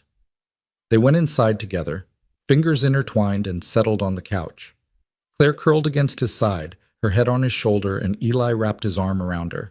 They stayed like that through the night, not sleeping but not alone, finding comfort in presence. Thursday morning arrived too quickly. Kayla and Claire left before dawn, outfitted with comms gear and GPS trackers, armed with the plan they'd rehearsed a dozen times. Martinez established overwatch from the cabin, multiple screens showing traffic cameras and building surveillance near the Manhattan Bank. Torres and Kim took positions in Queens, ready to provide backup if needed. Rodriguez stayed with Eli and Sophie, maintaining perimeter security. "She'll be fine," Rodriguez said, watching Eli pace. "Chen's the best. I've seen her work." Eli nodded but couldn't stop moving, couldn't stop checking his phone, monitoring the GPS tracker, listening to the open comms channel where Kayla provided updates in clipped professional tones. "Entering vehicle. ETA to Manhattan, 90 minutes. Crossing GW Bridge. Traffic normal. No tails detected. Approaching Fifth Avenue. Banking district is crowded. Good civilian cover?" Sophie watched him pace, finally putting down her colored pencils. "Dad? Is Miss Claire going to be okay?" Eli forced himself to stop, to project calm he didn't feel. "Yes, Peanut. She's with professionals. She's going to be fine." "But you're worried." "I'm always worried. That's my job." Sophie considered this seriously. "Miss Claire likes you, I can tell. She smiles different when you're around." "Oh, really? And how does she smile?" "Like she's happy, but also kind of scared. Like when you smile at me when I'm getting my treatments, you want me to think everything's okay, but you're actually really worried. Sophie's two old eyes fixed on him. You like her too, don't you? Eli sat down beside his daughter, abandoning the pretense of adult emotional opacity.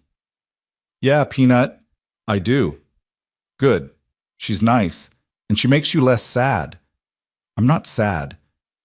You've been sad since Mom died. You try to hide it, but I know. Sometimes I hear you at night when you think I'm asleep and you sound sad. Sophie leaned against him. But lately you sound less sad because of Miss Claire. Eli pulled her close, marveling at how perceptive she was, how much she understood despite his attempts to shield her. You're too smart for your own good. I know. It's a gift and a curse. He laughed, kissed the top of her head, and was about to respond when Kayla's voice crackled through the comms. Entering bank. Subject is calm. Beginning approach to safe deposit access. Martinez's voice from his station. Copy that. Cameras show clear interior. 3 tellers, 1 guard, maybe a dozen customers. No obvious threats. Eli listened to the background sounds, footsteps on marble, muffled conversations, the electronic beep of security doors. His imagination filled in the details. Claire walking beside Kayla, probably nervous but hiding it. The weight of the key in her pocket. The knowledge that the next 15 minutes would determine everything. Accessing safe deposit vault, Kayla reported. Subject is retrieving contents. A pause. Eli's heart hammered. Content secured. Exiting vault. Making our way to... Wait! Eli was on his feet instantly. Wait, what? Kayla, report. Multiple hostiles entering bank. 4 men, armed, moving with purpose. They're looking for her. Abort, abort, taking evasive... Gunfire, screaming. The comm channel erupted in chaos. Kayla! Eli shouted. Kayla! Respond! Static. Then Claire's voice, breathless and terrified. Eli, they found us. Kayla's down. I'm in the vault, but they're coming. I can hear them. Claire, listen to me. How many hostiles? 4, maybe 5. They have guns. They're checking the vault rooms one by one. Martinez was already moving, barking orders. Torres, Kim, get to that bank, now. Rodriguez, prep for immediate extraction. Turner... But Eli wasn't listening anymore. He was looking at Rodriguez. Keys, vehicle, now. Turner, you can't. You're wanted. You go into Manhattan, you'll be arrested on sight. Then I get arrested. Give me the keys. Eli... Martinez tried. She's going to die if I don't go. Now give me the goddamn keys. Rodriguez threw him the keys. Eli was moving before they hit his palm, out the door, into the vehicle. Sophie was shouting his name, but he couldn't stop, couldn't think, could only drive. He made the 90-minute drive in 53 minutes, pushing the vehicle past safe speeds, running lights, not caring about law enforcement or traffic or anything except getting to Claire. Martinez's voice in his ear, providing updates. Torres and Kim were 15 minutes out. Police were responding to the bank shooting but trapped outside by armed men who'd barricaded the entrance. Hostage situation, active shooter protocol. SWAT was being called, which meant time. Precious time Claire didn't have. Claire, Eli said into the comm, praying she could still hear him. Claire, talk to me. I'm here. Her voice was barely a whisper. I'm hiding in one of the deposit rooms. But Eli, they're going room by room. They're going to find me. No, they're not, because I'm 2 minutes out. You hear me? 2 minutes. Hold on. You can't come here. You'll be arrested. Steele will win. I don't care about Steele. I care about you. 2 minutes. He skidded to a stop 3 blocks from the bank, as close as police barricades would allow, abandoned the vehicle and moved on foot, using every bit of training to navigate the chaos. Cops everywhere, civilians being evacuated, news helicopters overhead. No way to enter the front. But buildings in Manhattan shared infrastructure, steam tunnels, maintenance access, basement connections. Eli found a subway grate, pried it open with his knife, dropped into darkness. Martinez, I need building schematics. Basement access to Chase Bank on 5th Avenue. On it. Sending to your phone. The schematic appeared. Eli studied it while running through tunnels, mapping his route. There. A maintenance corridor that connected to the bank's sub-basement. Probably alarmed, definitely locked, but that was a problem for when he got there. He emerged in a boiler room, picked the lock on the access door in 6 seconds, and found himself in the bank's basement. Above him, he could hear shouting, the distinctive sound of boots on marble, someone crying. The vault was 1 floor up. Eli found a service stairwell, moved up silently, cracked the door and assessed.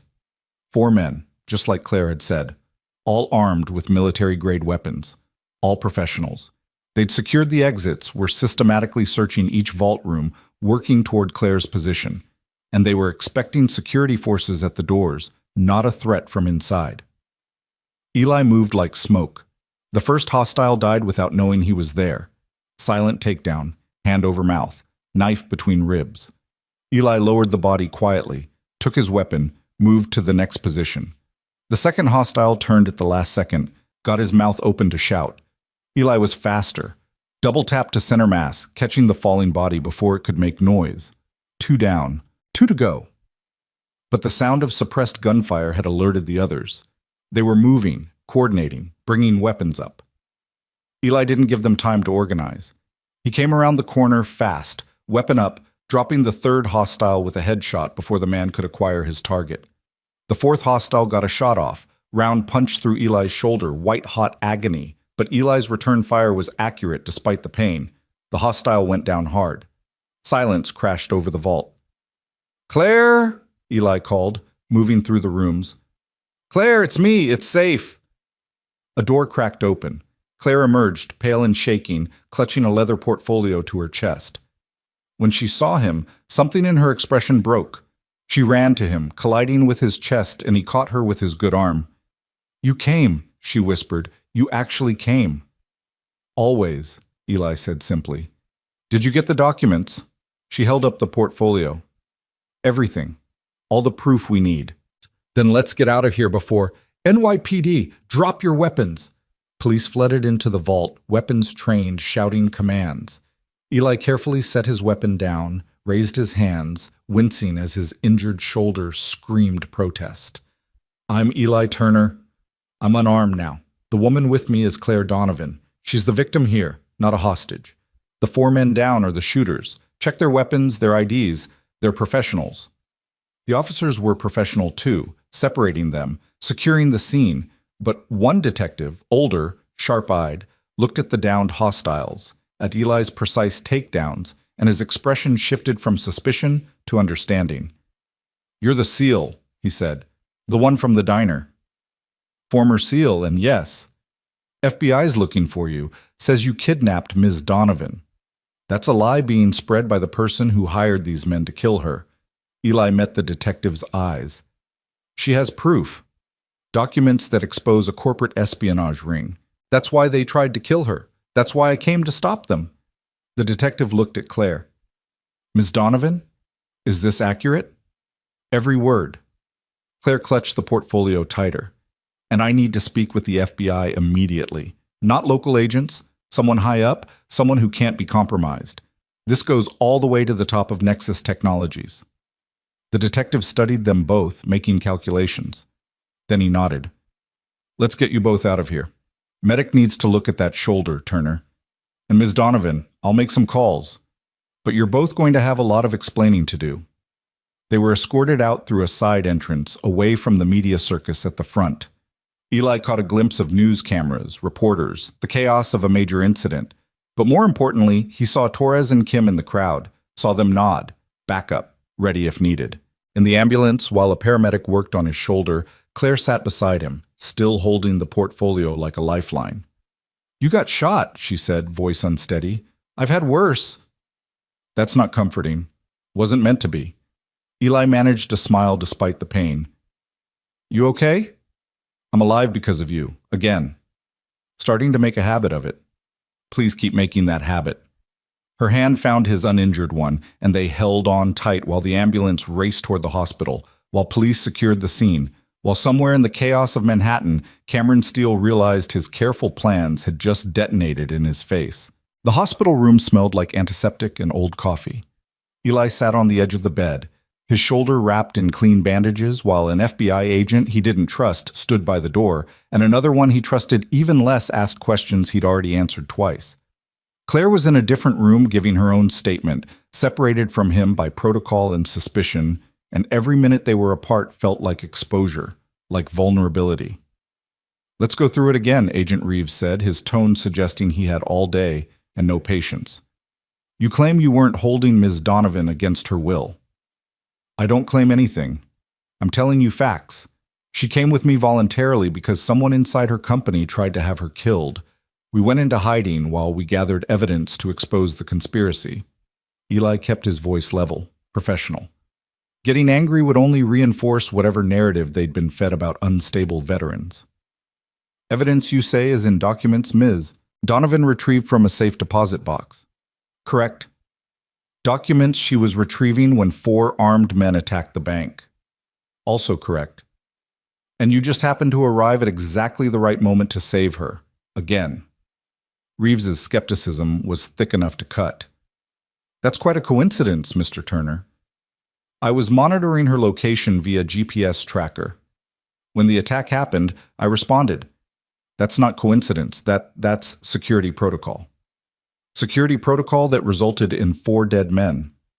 4 dead men who were actively trying to murder my client. I neutralized the threat using appropriate force. Check their backgrounds. They're all private military contractors with histories of illegal activity. Check their weapons. All unregistered, all traceable to black market suppliers. Check their phones. You'll find communication with handlers who hired them specifically to kill Claire Donovan."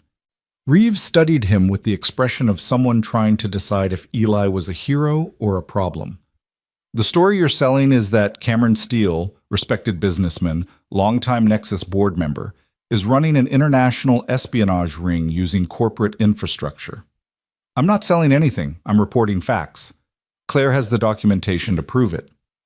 "Documentation we haven't seen yet. Documentation that might not exist. Documentation that convenient—" The door opened.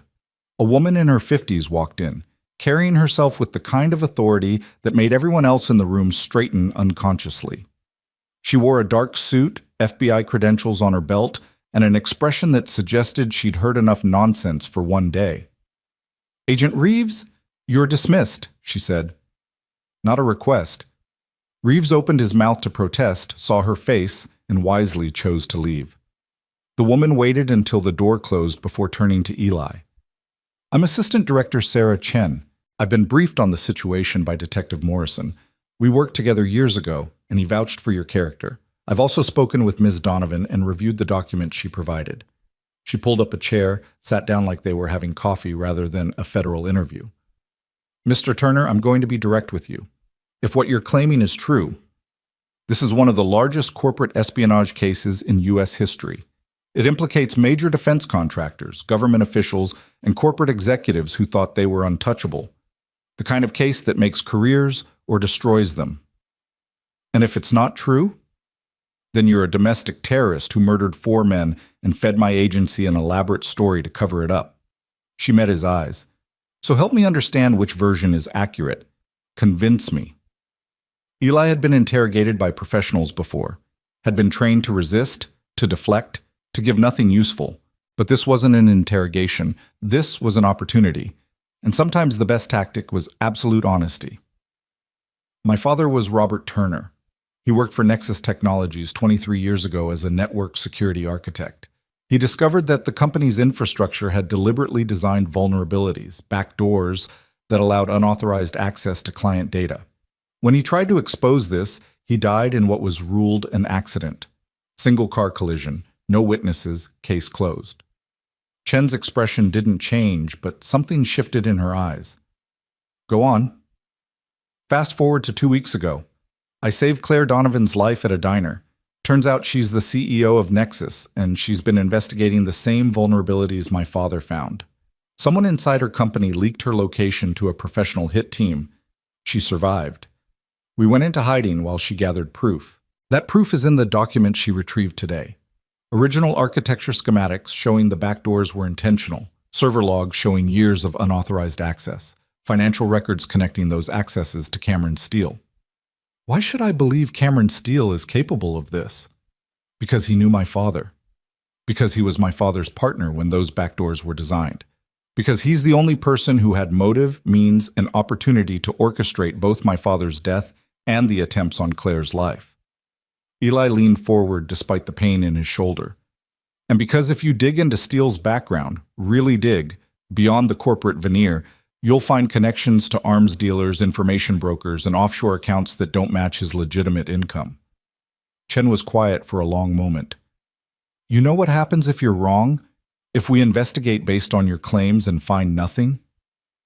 Then I face consequences, but I'm not wrong. You seem very certain. I am. Because my father died trying to expose this. Because Claire nearly died twice. Because whoever's running this operation is desperate enough to send hit teams into public spaces and frame federal fugitives. That's not the behavior of innocent men, Assistant Director. That's the behavior of people who know their empire is crumbling. Chen stood, paced to the window, looked out at the Manhattan skyline. I'm going to tell you something off the record. 3 months ago, we opened an investigation into potential espionage at several major defense contractors. Classified information was being leaked to foreign buyers.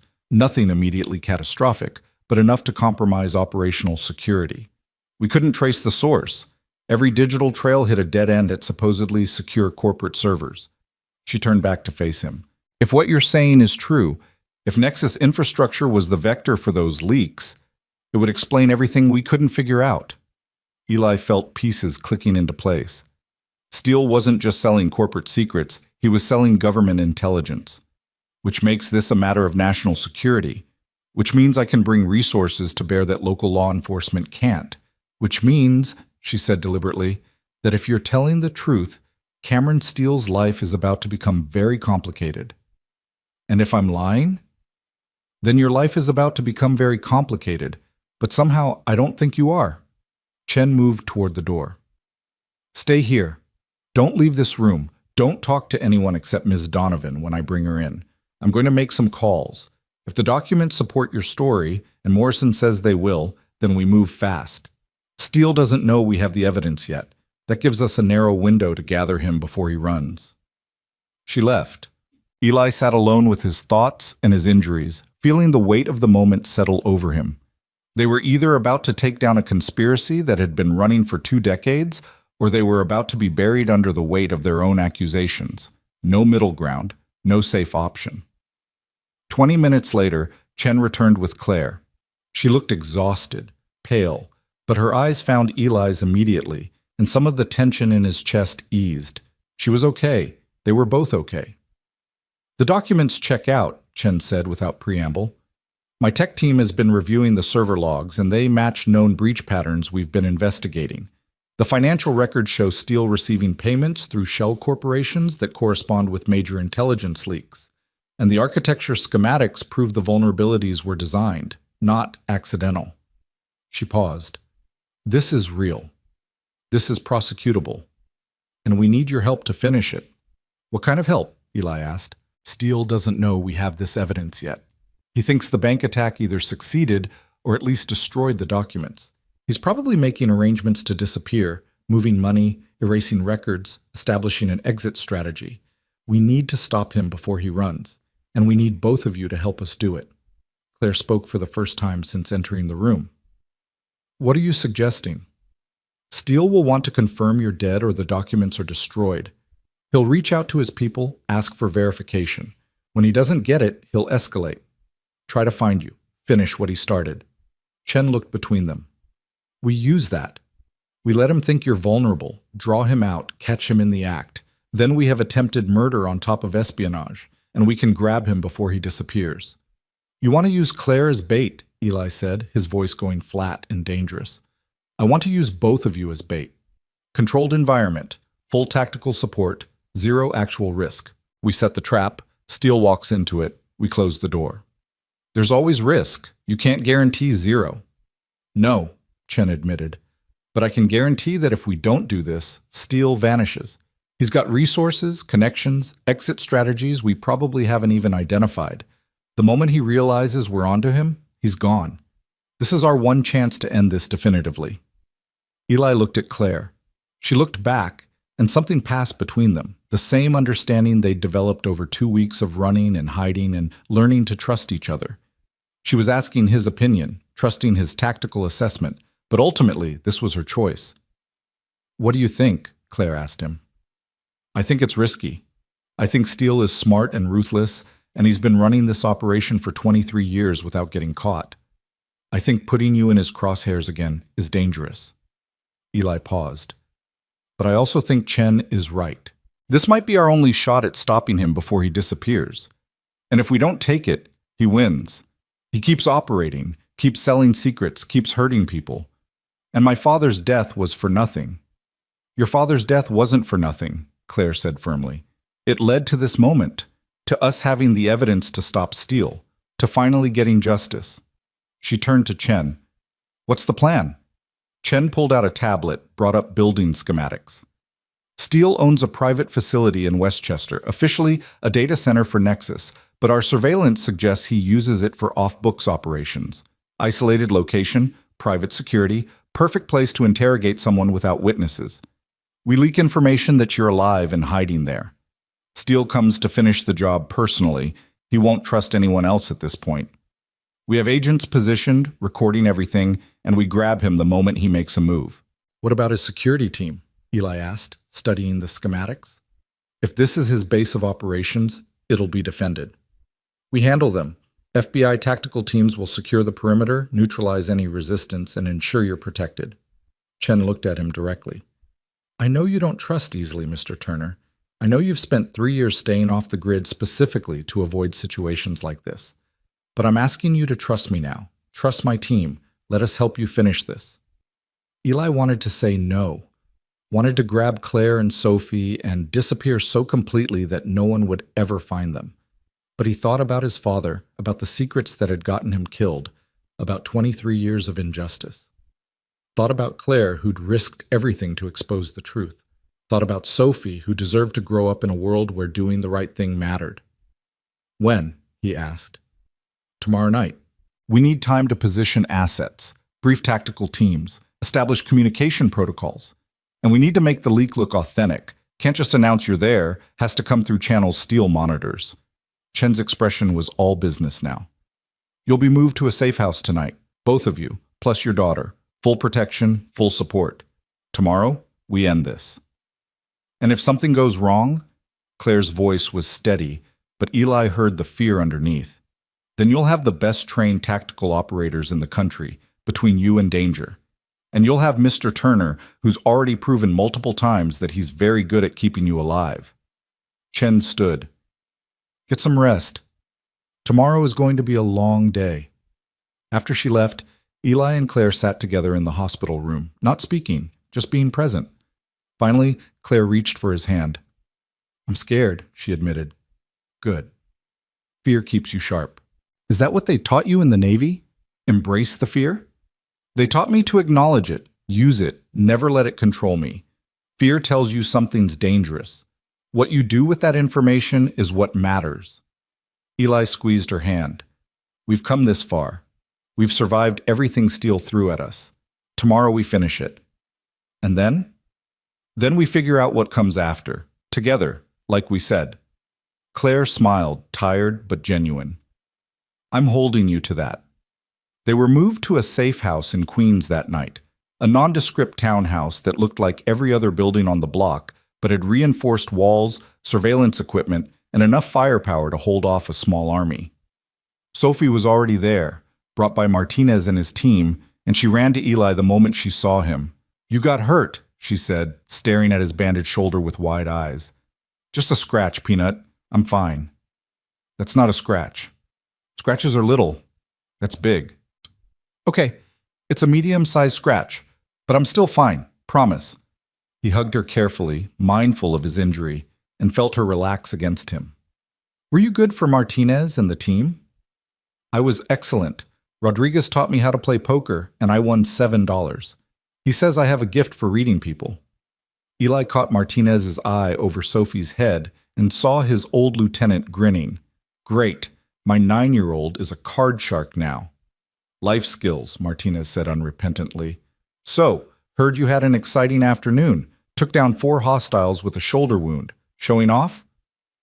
"Compensating for your team being slow." "We were 15 minutes out. You were being impatient." Claire was in danger. Impatient doesn't cover it. Martinez's expression turned serious. You did good, brother. Kept her alive, got the evidence, survived to fight another day. Emma would be proud. The mention of his late wife hit Eli harder than expected. He hadn't thought about what Emma would think of all this, the danger, the choices, the complicated feelings he was developing for Claire. Would she approve? Would she understand? Yeah, he said quietly. I think she would. The safe house had 3 bedrooms. Sophie claimed the smallest one, declaring it perfect for her and Mr. Bear. Claire took the second. Eli was supposed to take the third, but found himself too wired to sleep, so he sat in the kitchen nursing coffee and reviewing the plans for tomorrow's operation. Claire found him there after midnight, wrapped in a borrowed bathrobe, hair damp from a shower. Can't sleep either? She asked. Too much adrenaline still in my system. Give it a few more hours. She poured her own coffee, sat across from him at the small table. I've been thinking about what happens after tomorrow. Assuming we survive, assuming Steele is arrested, assuming everything goes according to plan. That's a lot of assuming. Humor me. What do you want your life to look like? When this is over and you're not running or hiding or protecting me from assassins? Eli considered the question seriously. 2 weeks ago, he would have said he just wanted to go back to his quiet life, working his jobs, raising Sophie, staying invisible. But that life felt impossibly small now, like trying to fit back into clothes he'd outgrown. I want Sophie healthy, he said finally. The experimental treatment, the one that could put her into remission. I want her to have a childhood without pain, without constant hospital visits. I want her to just be a kid. That's what you want for her. What about you? I want... Eli trailed off, surprised by how difficult the question was. I want to matter. Not in the way I mattered in the Navy, not through violence or combat, but through making a difference, helping people who need it, using my skills for something beyond survival. Nexus could use someone like you, Claire said carefully. Head of security, complete overhaul of our protocols, building something legitimate instead of the compromised mess my father left. It would be high-profile, well-paid, meaningful work. That's a job offer? It's a possibility, something to think about. She paused. And selfishly, I'd like you to think about it, because working with you these past 2 weeks, despite the mortal danger and constant stress, it's been good. You challenge me, keep me honest, make me remember why I started this company in the first place. I'd like to keep that, if you're interested. Eli looked at her across the table. This woman who'd become so much more than a client or a mission, who understood loss and fear and the weight of impossible choices, who looked at him and saw not just a weapon or a tool, but a person worth knowing. I'm interested, he said, in the job, in working with you, in whatever we're building here that feels like it might be important. Claire's smile was soft, genuine. Good. Then let's make sure we survive tomorrow so we can actually build it. They sat together in comfortable silence, drinking coffee, occasionally reviewing the operation plans, but mostly just being present. At some point, Claire's hand found his across the table, and they stayed connected like that until dawn started painting the windows gray. Tomorrow came too quickly and too slowly all at once. Eli woke from a fitful few hours of sleep to find the safe house already buzzing with activity. FBI tactical teams were arriving, receiving briefings, checking equipment. Chen moved through the organized chaos like a conductor, coordinating dozens of moving pieces. Sophie had breakfast with Claire, chattering about her homework and seemingly oblivious to the armed federal agents filling every room. But when Eli sat down with her, she got quiet. You're going somewhere dangerous today, she said. Not a question. Yeah, Peanut, I am. To catch the bad man who hurt Miss Claire. That's right. Sophie pushed her cereal around her bowl, thinking, will you be careful? Always am. Will you come back? The question broke his heart. She'd asked it before, years ago, when he'd done a brief security consulting job that required overnight travel. Always the same question, always the same fear, that he'd leave and never return, like her mother had. I promise, Eli said, pulling her close. I promise I'm coming back. Miss Claire and I are going to catch the bad guy, and then we're coming back here, and then we're going to figure out what comes next, together. All 3 of us. You promise? I promise. She hugged him tight, and Eli felt the weight of that promise settle over him like armor. He would come back. No matter what happened, no matter what it took, he would survive this because Sophie needed him to. The operation was scheduled for 8 p.m., after dark, when Steele would feel confident making a move, but before the facility's overnight security shift started. Chen had leaked information through channels they knew Steele monitored. Claire Donovan alive, hiding at the Westchester data center, documents secured but not yet transmitted to authorities. Vulnerable. Exposed. Perfect target. Eli and Claire were fitted with body armor hidden under normal clothes, wire mics, GPS trackers. Torres and Kim would be positioned inside the facility as supposed security guards, deep cover, ready to respond. Martinez would coordinate from a command vehicle half a mile away. Chen would lead the tactical teams positioned around the perimeter. Remember, Chen briefed them one final time, you're not actually in danger. The moment Steele makes a move, we close in.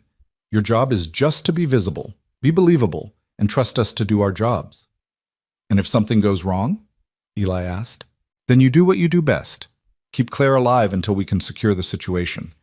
But nothing's going wrong. We've planned for every contingency. Famous last words, Eli thought, but didn't say. The drive to Westchester was tense and silent. Claire sat beside Eli in the back of an unmarked vehicle, her hand gripping his so tight he was losing circulation. He didn't complain. Just held on and watched the sunset paint the sky in colors that felt ominous. The data center was exactly as the schematics had shown. Isolated buildings surrounded by fencing, minimal windows, multiple access points. They entered through the main entrance, checked in with Torres, who was playing the role of security guard, and were escorted to a third-floor office that had been staged to look like they'd been hiding there. Cameras are live, Martinez's voice in their earpieces. We've got eyes on every approach. Steele's vehicle just left his Manhattan residence, headed your direction. ETA 45 minutes. 45 minutes of waiting. Eli used the time to do what he always did, check sight lines, identify exit routes, position furniture to provide cover if needed. Claire sat at a desk, pretending to review the documents, but he could see her hands shaking. Talk to me, Eli said, sitting beside her. What are you thinking? That this is insane, that we're trusting the FBI to protect us from a man who's evaded justice for 23 years, that so many things could go wrong. All true, but also we're about to end this. Your father's conspiracy, the people who killed my father, all of it. Tonight it ends. That's worth the risk. Is it? What if something happens to you? What if Sophie is safe? She's surrounded by federal agents and Martinez's team. Nothing's happening to her, and nothing's happening to me or you because we're smarter than Steele. We're ready for him, and we have an entire tactical team backing us up. Claire leaned against him, careful of his injured shoulder. When this is over, I'm taking a vacation, somewhere with beaches and drinks, with umbrellas and absolutely no corporate espionage. Sounds good. Can I come? Only if you bring Sophie. She deserves a beach vacation. Deal. Martinez's voice interrupted their moment. Steele's vehicle is turning onto Facility Access Road. Multiple occupants. Looks like he brought backup. 4 men, all armed. This is happening. Eli's training kicked in. His heartbeat slowed to combat rhythm. His breathing steadied. His mind cleared of everything except tactical awareness. Remember the plan, Chen's voice. Let him come to you. We need him to make a move, say something incriminating. Then we take him. Through the office window, Eli watched a black SUV pull into the parking lot. 4 men emerged, and even from this distance, he recognized the body language. Professional, coordinated, dangerous. But the 5th person to exit made his blood run cold. Cameron Steele. Distinguished, calm, walking like he owned the world and everything in it. He's here, Claire whispered. I know. Stay calm. Trust the plan. Footsteps on the stairs. Voices outside the door. Then the handle turned and Steele walked in, flanked by 2 of his security team. He looked at Eli and Claire with an expression that was almost disappointed. I really hoped you'd be smarter than this, Steele said. Hiding in one of my own facilities? That's just insulting. We needed somewhere secure while we figure out our next move, Claire said, voice shaking just enough to sell the fear. Your next move should have been running, far and fast. Instead, you stayed close, stayed predictable. Steele gestured, and his men moved to flank the exits. Give me the documents. They're already gone, Claire said. Already with the FBI. No, they're not. We've been monitoring FBI communication. If they had evidence, they'd have moved on me already. You're bluffing. Steele pulled out a gun, not pointing it at them yet, just holding it casually. Last chance, the documents. This is it, Martinez's voice in Eli's ear. Incriminating statements, weapons drawn. We're moving in. But something felt wrong. Steele was too calm, too confident, like he was reading from a script he'd written himself. Then Eli saw it. Steele's earpiece. The almost imperceptible way his eyes flicked to the corners of the room where cameras would be hidden. He knew. Somehow, he knew this was a trap. It's a setup, Eli said quietly, but not to Steele. To Chen, to Martinez, to anyone listening. He knows. This is a counter-trap. Steele smiled. Very good, Mr. Turner. Yes, I know. Did you really think I wouldn't have FBI assets on my payroll? That I wouldn't be monitoring their operations? I've been selling intelligence for 2 decades. The Bureau is just another customer. He raised his gun, pointing it at Claire. Here's what's going to happen. You're going to give me the documents, then I'm going to kill you both. And then I'm going to disappear before Chen's tactical teams, who are about to discover their vehicles have been disabled, can respond. Clean, simple, profitable. Everything happened at once. Steele's finger tightened on the trigger. Eli moved, throwing himself between the gun and Claire, his body armor hopefully enough to stop. The gunshot was deafening in the small space, but Eli didn't feel the impact. Instead, he felt something else. A surge of electricity, starting in his chest and racing through his body like lightning. Not painful, but powerful. Overwhelming. Time seemed to slow.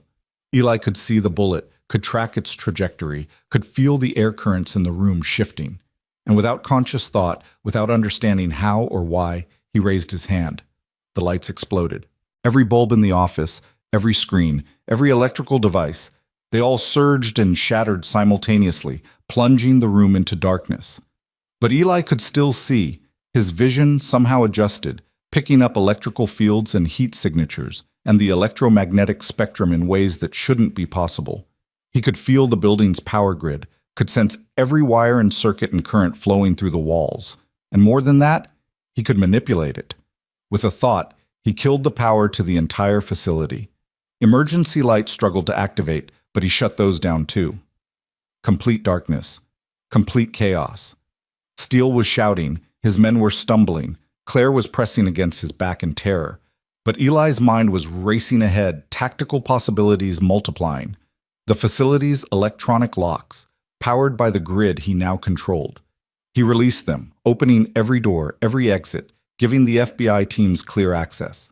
The vehicles Steele claimed to have disabled, Eli could feel their electrical systems from here, could jumpstart them with focused intention. He was a walking, breathing electromagnetic pulse, and he was done being hunted. Torres Kim, now! Eli shouted, and his teammates moved from their positions, night vision giving them advantage in the darkness. Gunfire erupted, but Eli could track it, could feel the electrical impulses in the weapons themselves, could disrupt them with concentrated thought. Steele's gun misfired, one of his men's weapons jammed. The third managed to get a shot off, but Eli knew exactly where it was going and pulled Claire clear. What the hell are you? Steele's voice, terrified now instead of confident. Justice, Eli said, and meant it. The tactical teams breached, flashlights cutting through darkness, professional voices shouting commands. Steele and his men were on the ground in seconds, zip-tied, rights being read. Chen appeared, weapon drawn, surveying the chaos. What happened to the power? She demanded. Electrical malfunction, Eli said, the lie coming easily. Building's old, systems overloaded. Chen didn't look like she believed him, but she had bigger problems. Steele was in custody, his men were secured, and most importantly, Claire was safe. Later, after statements and medical checks and the endless bureaucracy of federal law enforcement, Eli and Claire sat in the back of an ambulance while paramedics checked them over.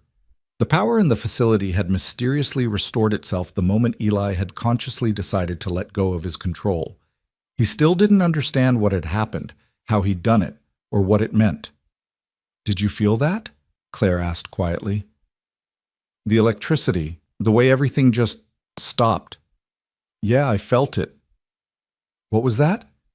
Eli looked at his hands, remembering the surge of power, the feeling of connection to every current in the building. "I don't know, but I think I need to find out." "Later," Claire said firmly.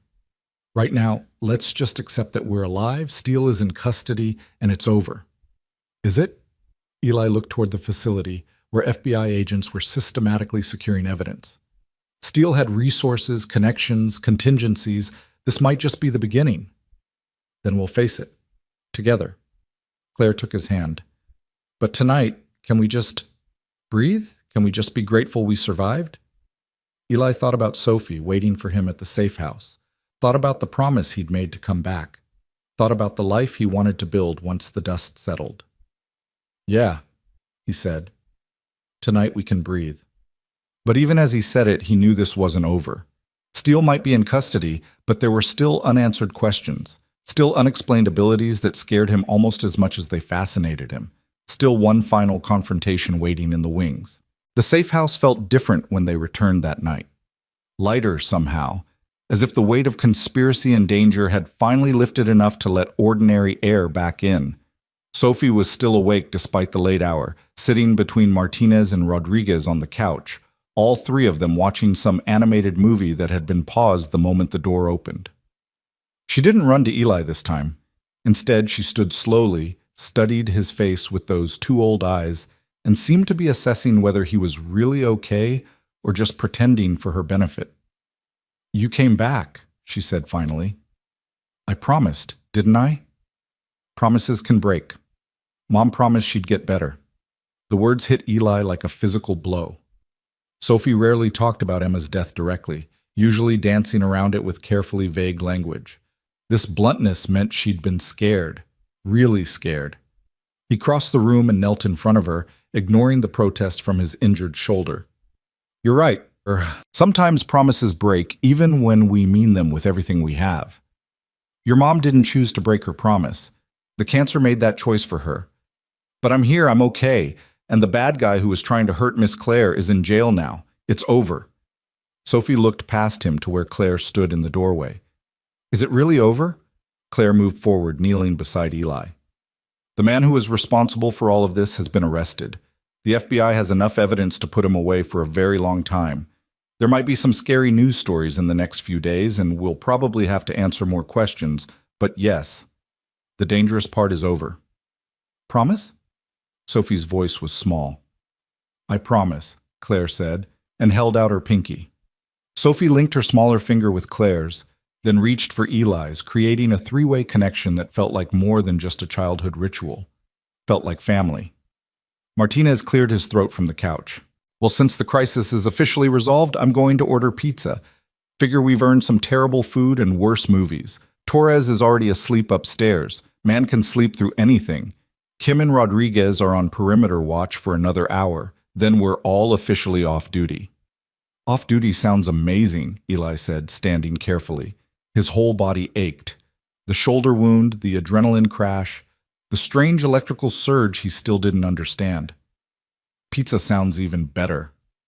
They settled in the living room like a mismatched family. Eli and Claire on the couch with Sophie between them. Martinez sprawled in an armchair, Cooper the dog somehow taking up an entire corner despite being medium-sized. The movie resumed, some story about a fish trying to find his way home, and Sophie provided running commentary that made everyone laugh. But Eli couldn't fully relax. His mind kept circling back to what had happened at the facility. The surge of power, the feeling of connection to the electrical grid, the way he'd manipulated currents with nothing but intention. It shouldn't be possible. Human bodies generated small electrical fields, sure, but what he'd done went far beyond normal biology. Claire must have sensed his tension because she leaned close and whispered, "We'll figure it out. Whatever happened tonight, whatever you can do, we'll understand it together.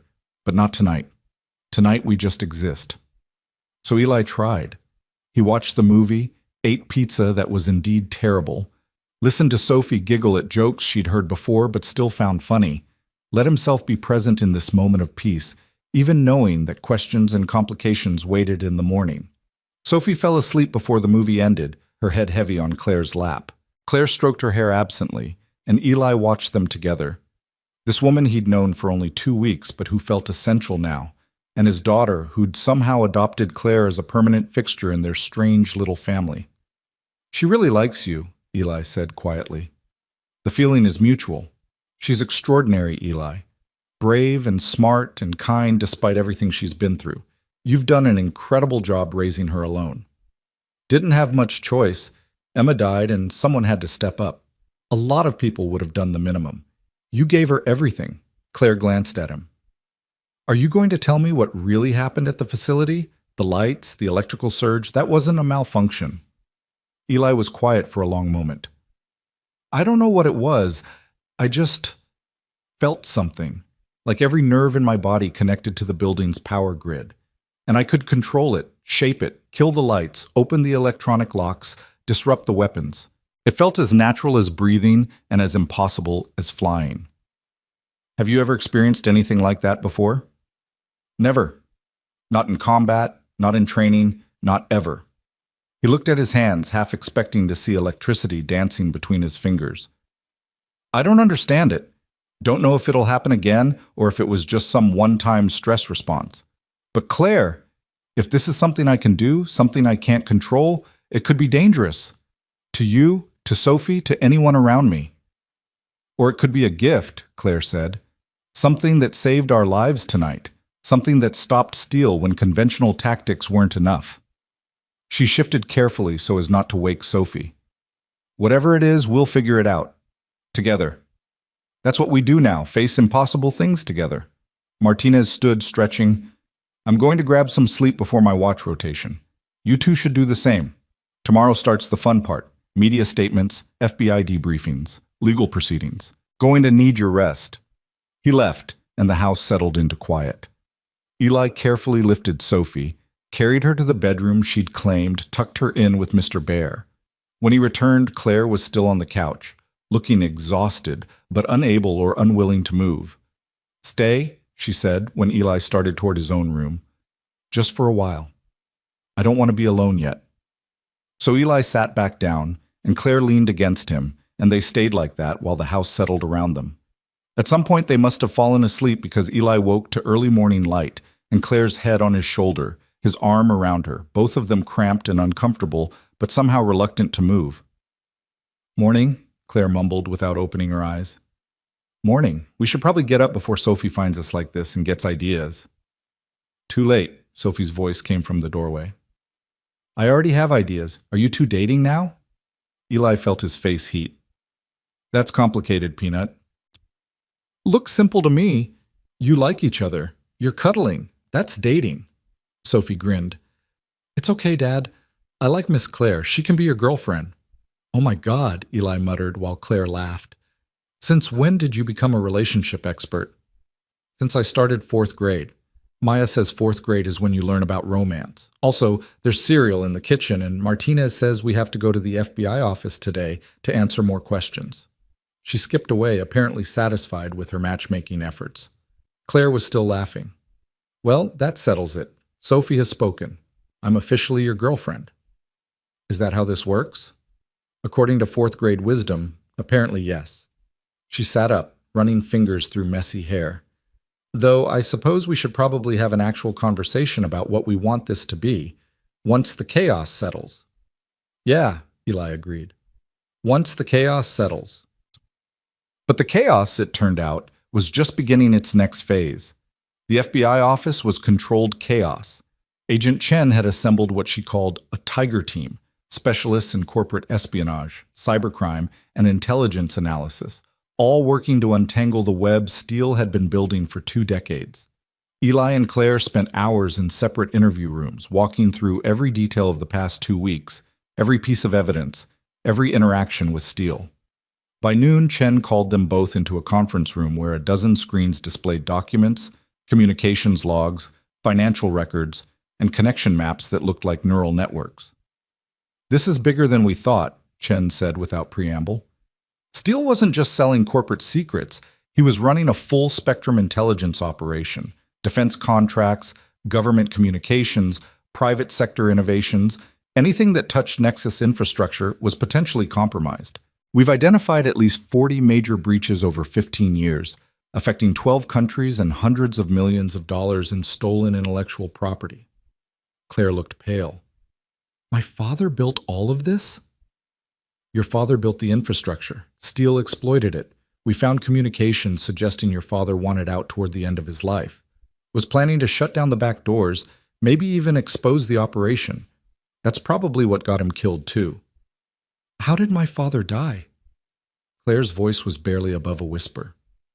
Heart attack at his desk, officially, but given what we now know about Steele's resources, it's worth reinvestigating. There are substances that can trigger cardiac events that are nearly impossible to detect after the fact. Chen pulled up another screen. The good news is that Steele kept meticulous records. He was paranoid about his partners betraying him, so he documented everything.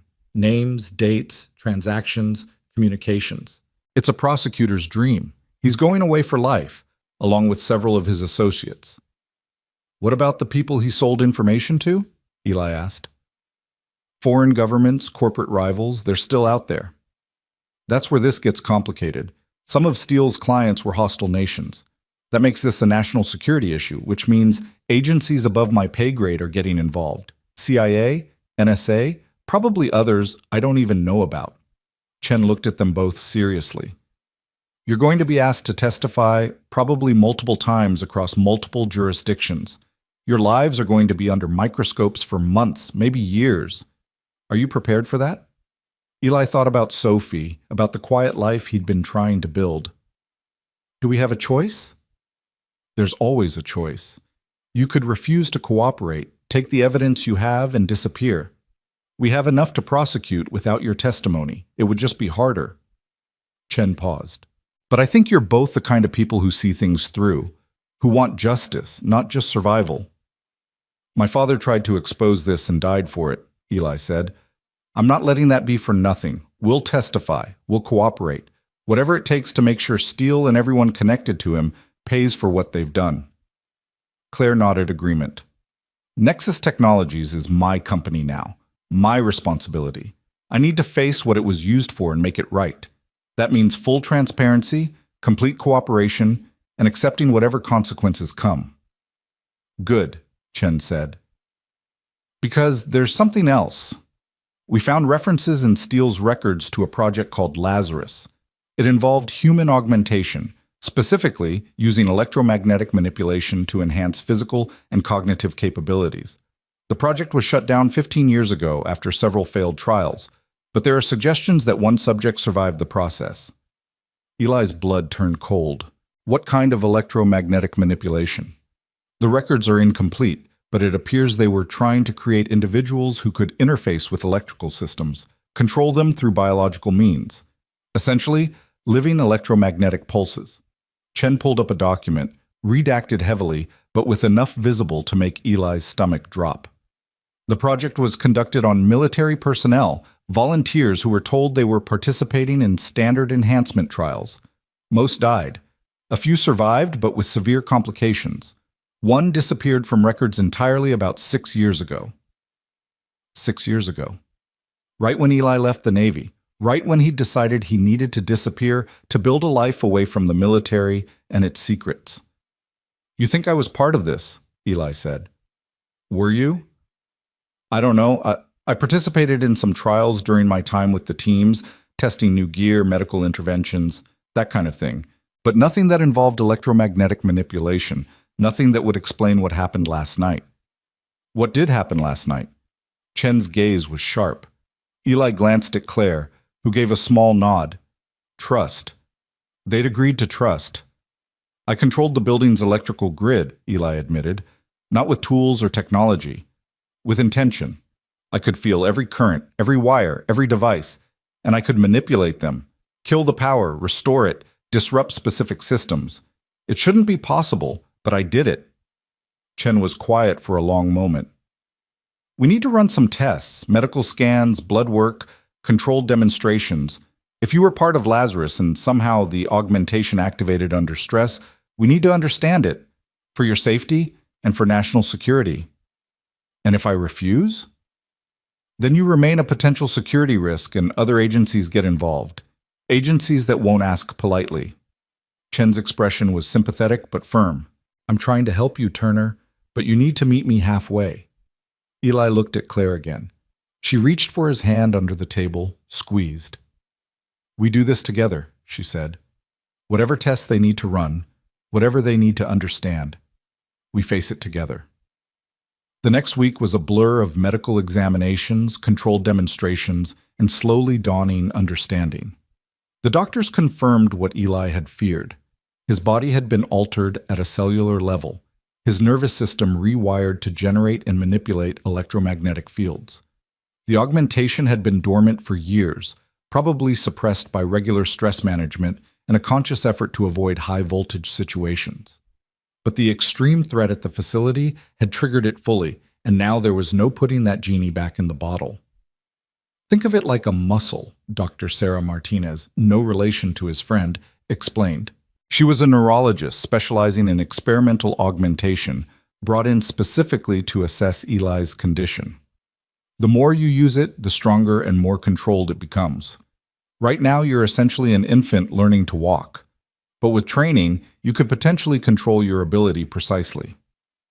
Or I could accidentally kill someone by disrupting their pacemaker, Eli said.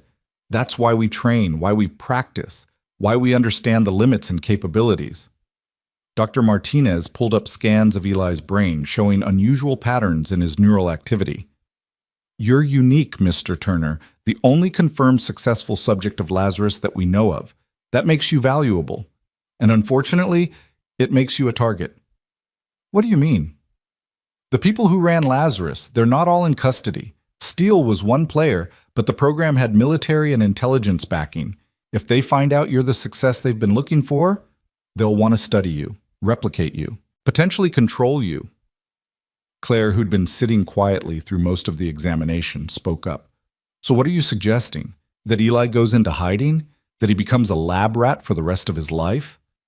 I'm suggesting that he works with us willingly before others force the issue. FBI can offer protection, resources, training. In exchange, Eli helps us understand the technology, provides testimony about Lazarus, and occasionally assists with situations where his abilities might be useful.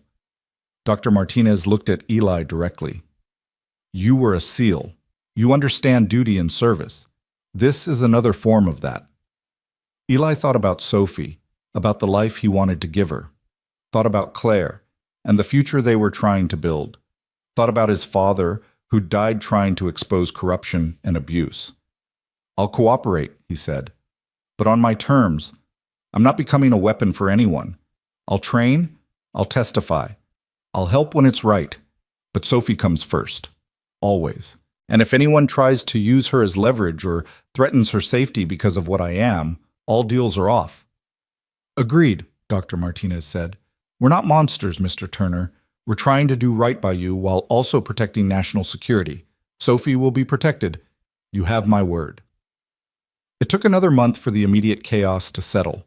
Steele was formally charged with espionage, corporate fraud, conspiracy to commit murder, and about 40 other counts that would keep him in prison for multiple lifetimes. 6 of his associates were also arrested, including 2 sitting congressmen and a defense contractor CEO. The scandal dominated news cycles, and while Claire and Eli's roles were public knowledge, Chen managed to keep the details of Lazarus classified. Sophie started back at Greenwich Academy, this time with actual security instead of just hope. She was happy there, had made friends, was thriving in ways that made Eli's chest tight with gratitude. Her experimental treatment at Johns Hopkins was approved and funded, partly by insurance, partly by an anonymous benefactor that Eli suspected was Claire despite her denials. Martinez and his team rotated through, providing additional security and becoming adopted uncles to Sophie. Torres taught her card tricks. Kim showed her basic self-defense. Rodriguez gave her terrible relationship advice that she absolutely did not need at 9 years old. And slowly, carefully, Eli and Claire figured out what they were building together. It started with coffee in the morning, sitting on the guest house porch while Sophie got ready for school. progressed to dinner together most nights, sometimes at the main house, sometimes at their smaller space. Claire read Sophie bedtime stories while Eli cleaned up, and they'd meet afterward to talk about the day, about nothing, about everything. One evening, about 6 weeks after Steele's arrest, Claire found Eli in the guest house living room, staring at a legal document. "What's that?" she asked. "Nexus Technologies employment contract. Head of security position, full benefits, ridiculous salary." Eli looked up at her. "You serious about this offer?" "Completely serious. I need someone I trust to rebuild our entire security infrastructure. Someone who understands both the technical side and the human element. Someone who won't compromise or cut corners." She sat beside him. "But more than that, I want you around." "Is that selfish?" "Probably. But I've gotten used to having you in my life.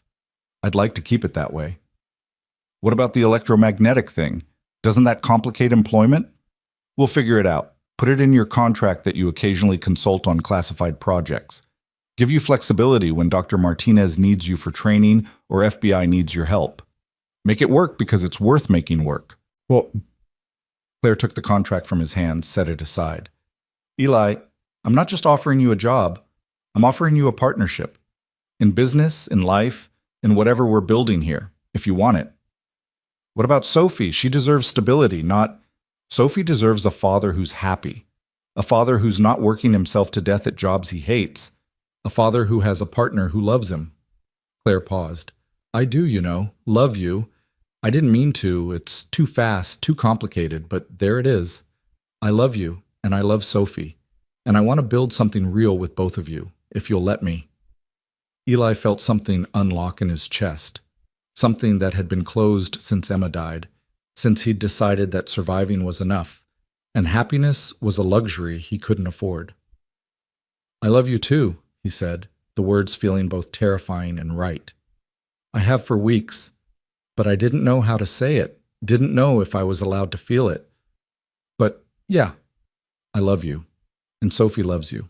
And this, whatever we're building, it feels like the future I didn't know I could have."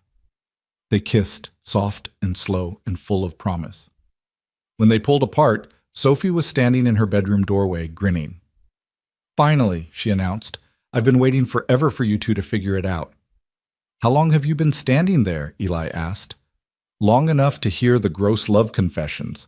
Also, Miss Claire, are you going to be my stepmom now? Because Maya says when grown-ups say they love each other, they usually get married eventually." Claire laughed. "Let's take it one step at a time, okay? Right now, we're dating. When we're ready for more, you'll be the first to know." "Okay. But just so you know, I'm ready whenever you are. I've always wanted a mom." Sophie said it casually, but Eli heard the weight behind the words, the longing she rarely expressed directly. Claire crossed the room, knelt in front of Sophie.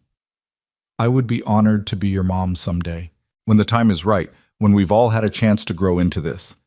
But Sophie, I already think of you as mine, already care about you like you're my own. That doesn't require a wedding or legal paperwork. That just is." Sophie hugged her tight, and Eli watched his two favorite people hold on to each other and felt his eyes burn. 6 months later, Eli stood in a courthouse wearing a suit that still felt strange, watching Claire in a simple white dress that somehow made her look more beautiful than any designer gown could. Sophie stood between them, holding both their hands, wearing a purple dress she'd picked herself and a flower crown Torres had helped her make. "This is weird," Sophie whispered. "Good weird, but weird." "Agreed," Eli whispered back. The ceremony was small. Martinez and his team, Dr. Sarah Martinez, who'd become a friend, Agent Chen, who'd worked so hard to keep them safe, Rebecca Walsh and Michael Chen from Nexus, and a handful of others who'd been part of their strange journey. No big production, no media circus, just the people who mattered, bearing witness to something real. When the officiant asked if anyone objected, Sophie raised her hand. Everyone froze. "I object to having to wait this long," she announced seriously. "You two took forever. I've been ready since, day 3. Laughter rippled through the small gathering. The officiant, recovering his composure, smiled. "Noted for the record. Anyone else?" Silence. Good silence, the kind full of support and happiness. Then by the power vested in me by the state of Connecticut, I now pronounce you married. You may kiss. They kissed while Sophie made exaggerated gagging noises and everyone laughed. When they pulled apart, Claire looked at Sophie. Ready for the second part? She asked. So ready? The officiant produced another set of papers, adoption documents that had been months in the making. Claire had formally petitioned to adopt Sophie, with Eli's full support and Sophie's enthusiastic consent. The paperwork was already approved, just waiting for signatures on a day that meant something. Sophie Turner, the officiant read. Do you consent to be adopted by Claire Donovan Turner to become her legal daughter in all ways? I do, Sophie said, voice strong despite the tears streaming down her face. They signed the papers together, Claire's elegant signature next to Sophie's careful 9-year-old handwriting, and suddenly they were officially a family. Not just in heart, but in law. The reception was held at the Greenwich House, catered by the fancy restaurant Claire liked and decorated by Sophie, with Torres's questionable help.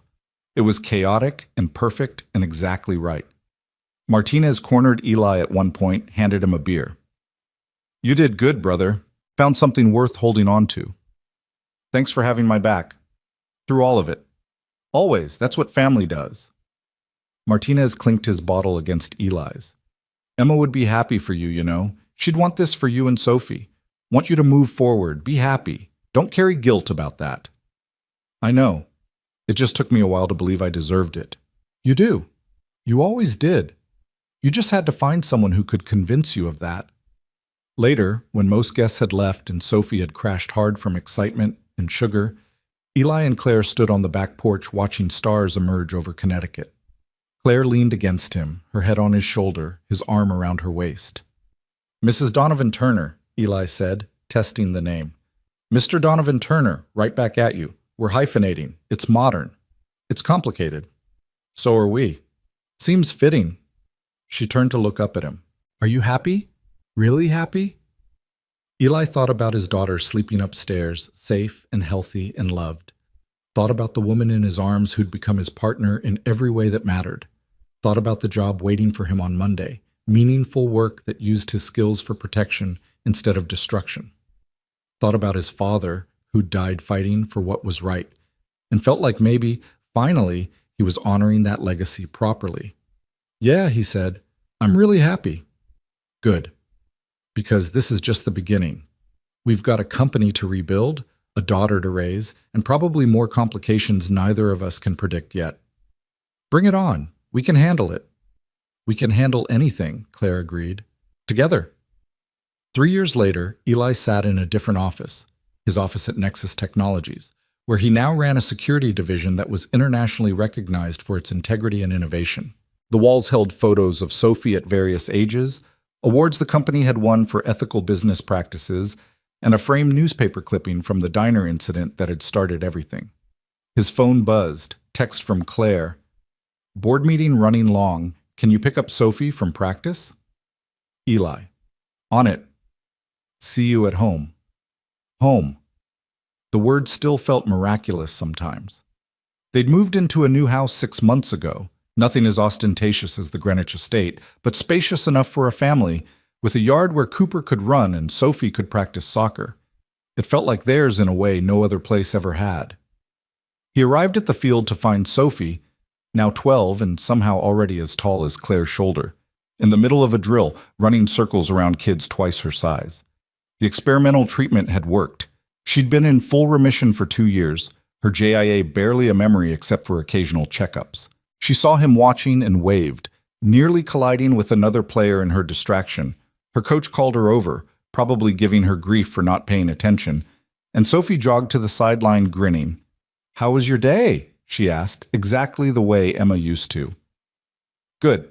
Yours? Maya and I are working on a project for the science fair. We're building a program that helps animal shelters manage their resources better. Mom said she'd help with the code if we get stuck. Mom. Sophie had started calling Claire that about a year after the adoption, hesitant at first, then with increasing confidence. It never stopped making both Claire and Eli emotional.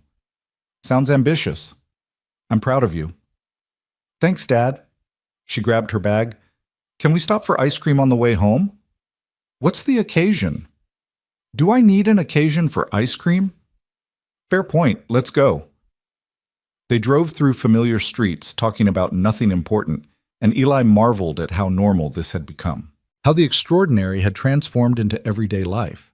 He still worked occasionally with Dr. Martinez, training his electromagnetic abilities, consulting on classified projects, still testified when needed about Steele and Lazarus and the conspiracy that had taken his father. But mostly, he lived. He was a husband, a father, a professional doing work that mattered. At home, Claire was already there, having escaped her meeting early. She kissed Eli hello, hugged Sophie, and announced she'd already ordered dinner because cooking was not happening tonight. They ate together at the kitchen table, sharing stories about their days, laughing at Sophie's impression of her soccer coach, planning a weekend trip to the beach.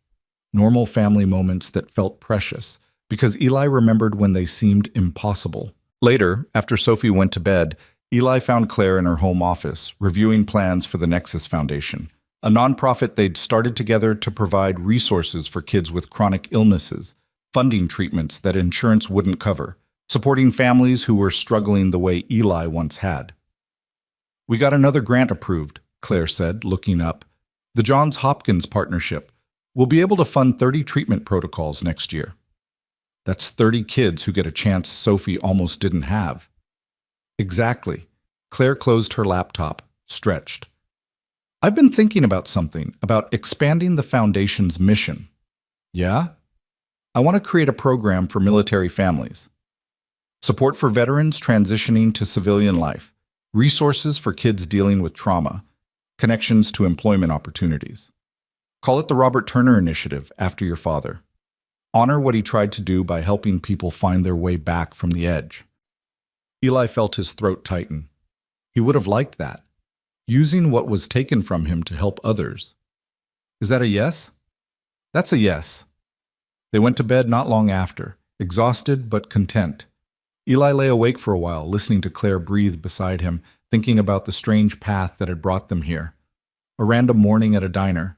A split-second decision to act instead of hide. Weeks of danger and revelation and slowly falling in love. His phone lit up with a message from Martinez. Saw the news about the Foundation expansion. Your dad would be proud, brother. So am I. Eli smiled, typed back. Thanks for everything. Couldn't have survived without you. Martinez. That's what family does. Speaking of, Torres is getting married next month. You're invited. Sophie can come if she wants to see terrible dancing. Eli. We'll be there. He set the phone down and pulled Claire closer. She made a sleepy sound, settled against him. Love you, she mumbled. Love you too. It wasn't the life he'd planned. Wasn't the future he'd imagined when he'd left the Navy broken and grieving, when he'd taken 2 terrible jobs just to keep Sophie housed and medicated, when he'd convinced himself that survival was enough. But it was better. Better than anything he could have dreamed. Better than he'd thought he deserved. And every day, he chose it. Chose Claire, chose Sophie, chose the work they did together. Chose to honor his father's memory not through revenge or bitterness, but through building something good. Through helping others find their way through darkness. Through choosing love, family, and kindness every single day. Because in the end, that was what real heroism looked like. Not firefights or dramatic rescues, though those had their place, but the quiet daily choice to show up, to care, to make the world a little bit better for the people within reach. Eli Turner, former Navy SEAL, husband, father, survivor, had finally learned that lesson. And he spent the rest of his days teaching it to his daughter, living it with his wife, and proving that sometimes the greatest victories were the ones that looked like ordinary happiness. Outside, the Connecticut night was quiet and peaceful. Inside, a family slept, secure and loved and whole. And somewhere in the darkness, justice continued its slow, steady work, ensuring that those who'd hurt so many finally faced the consequences they'd evaded for too long. But that was someone else's fight now. Eli's war was over. His life was just beginning. And it was extraordinary in all the best, most ordinary ways.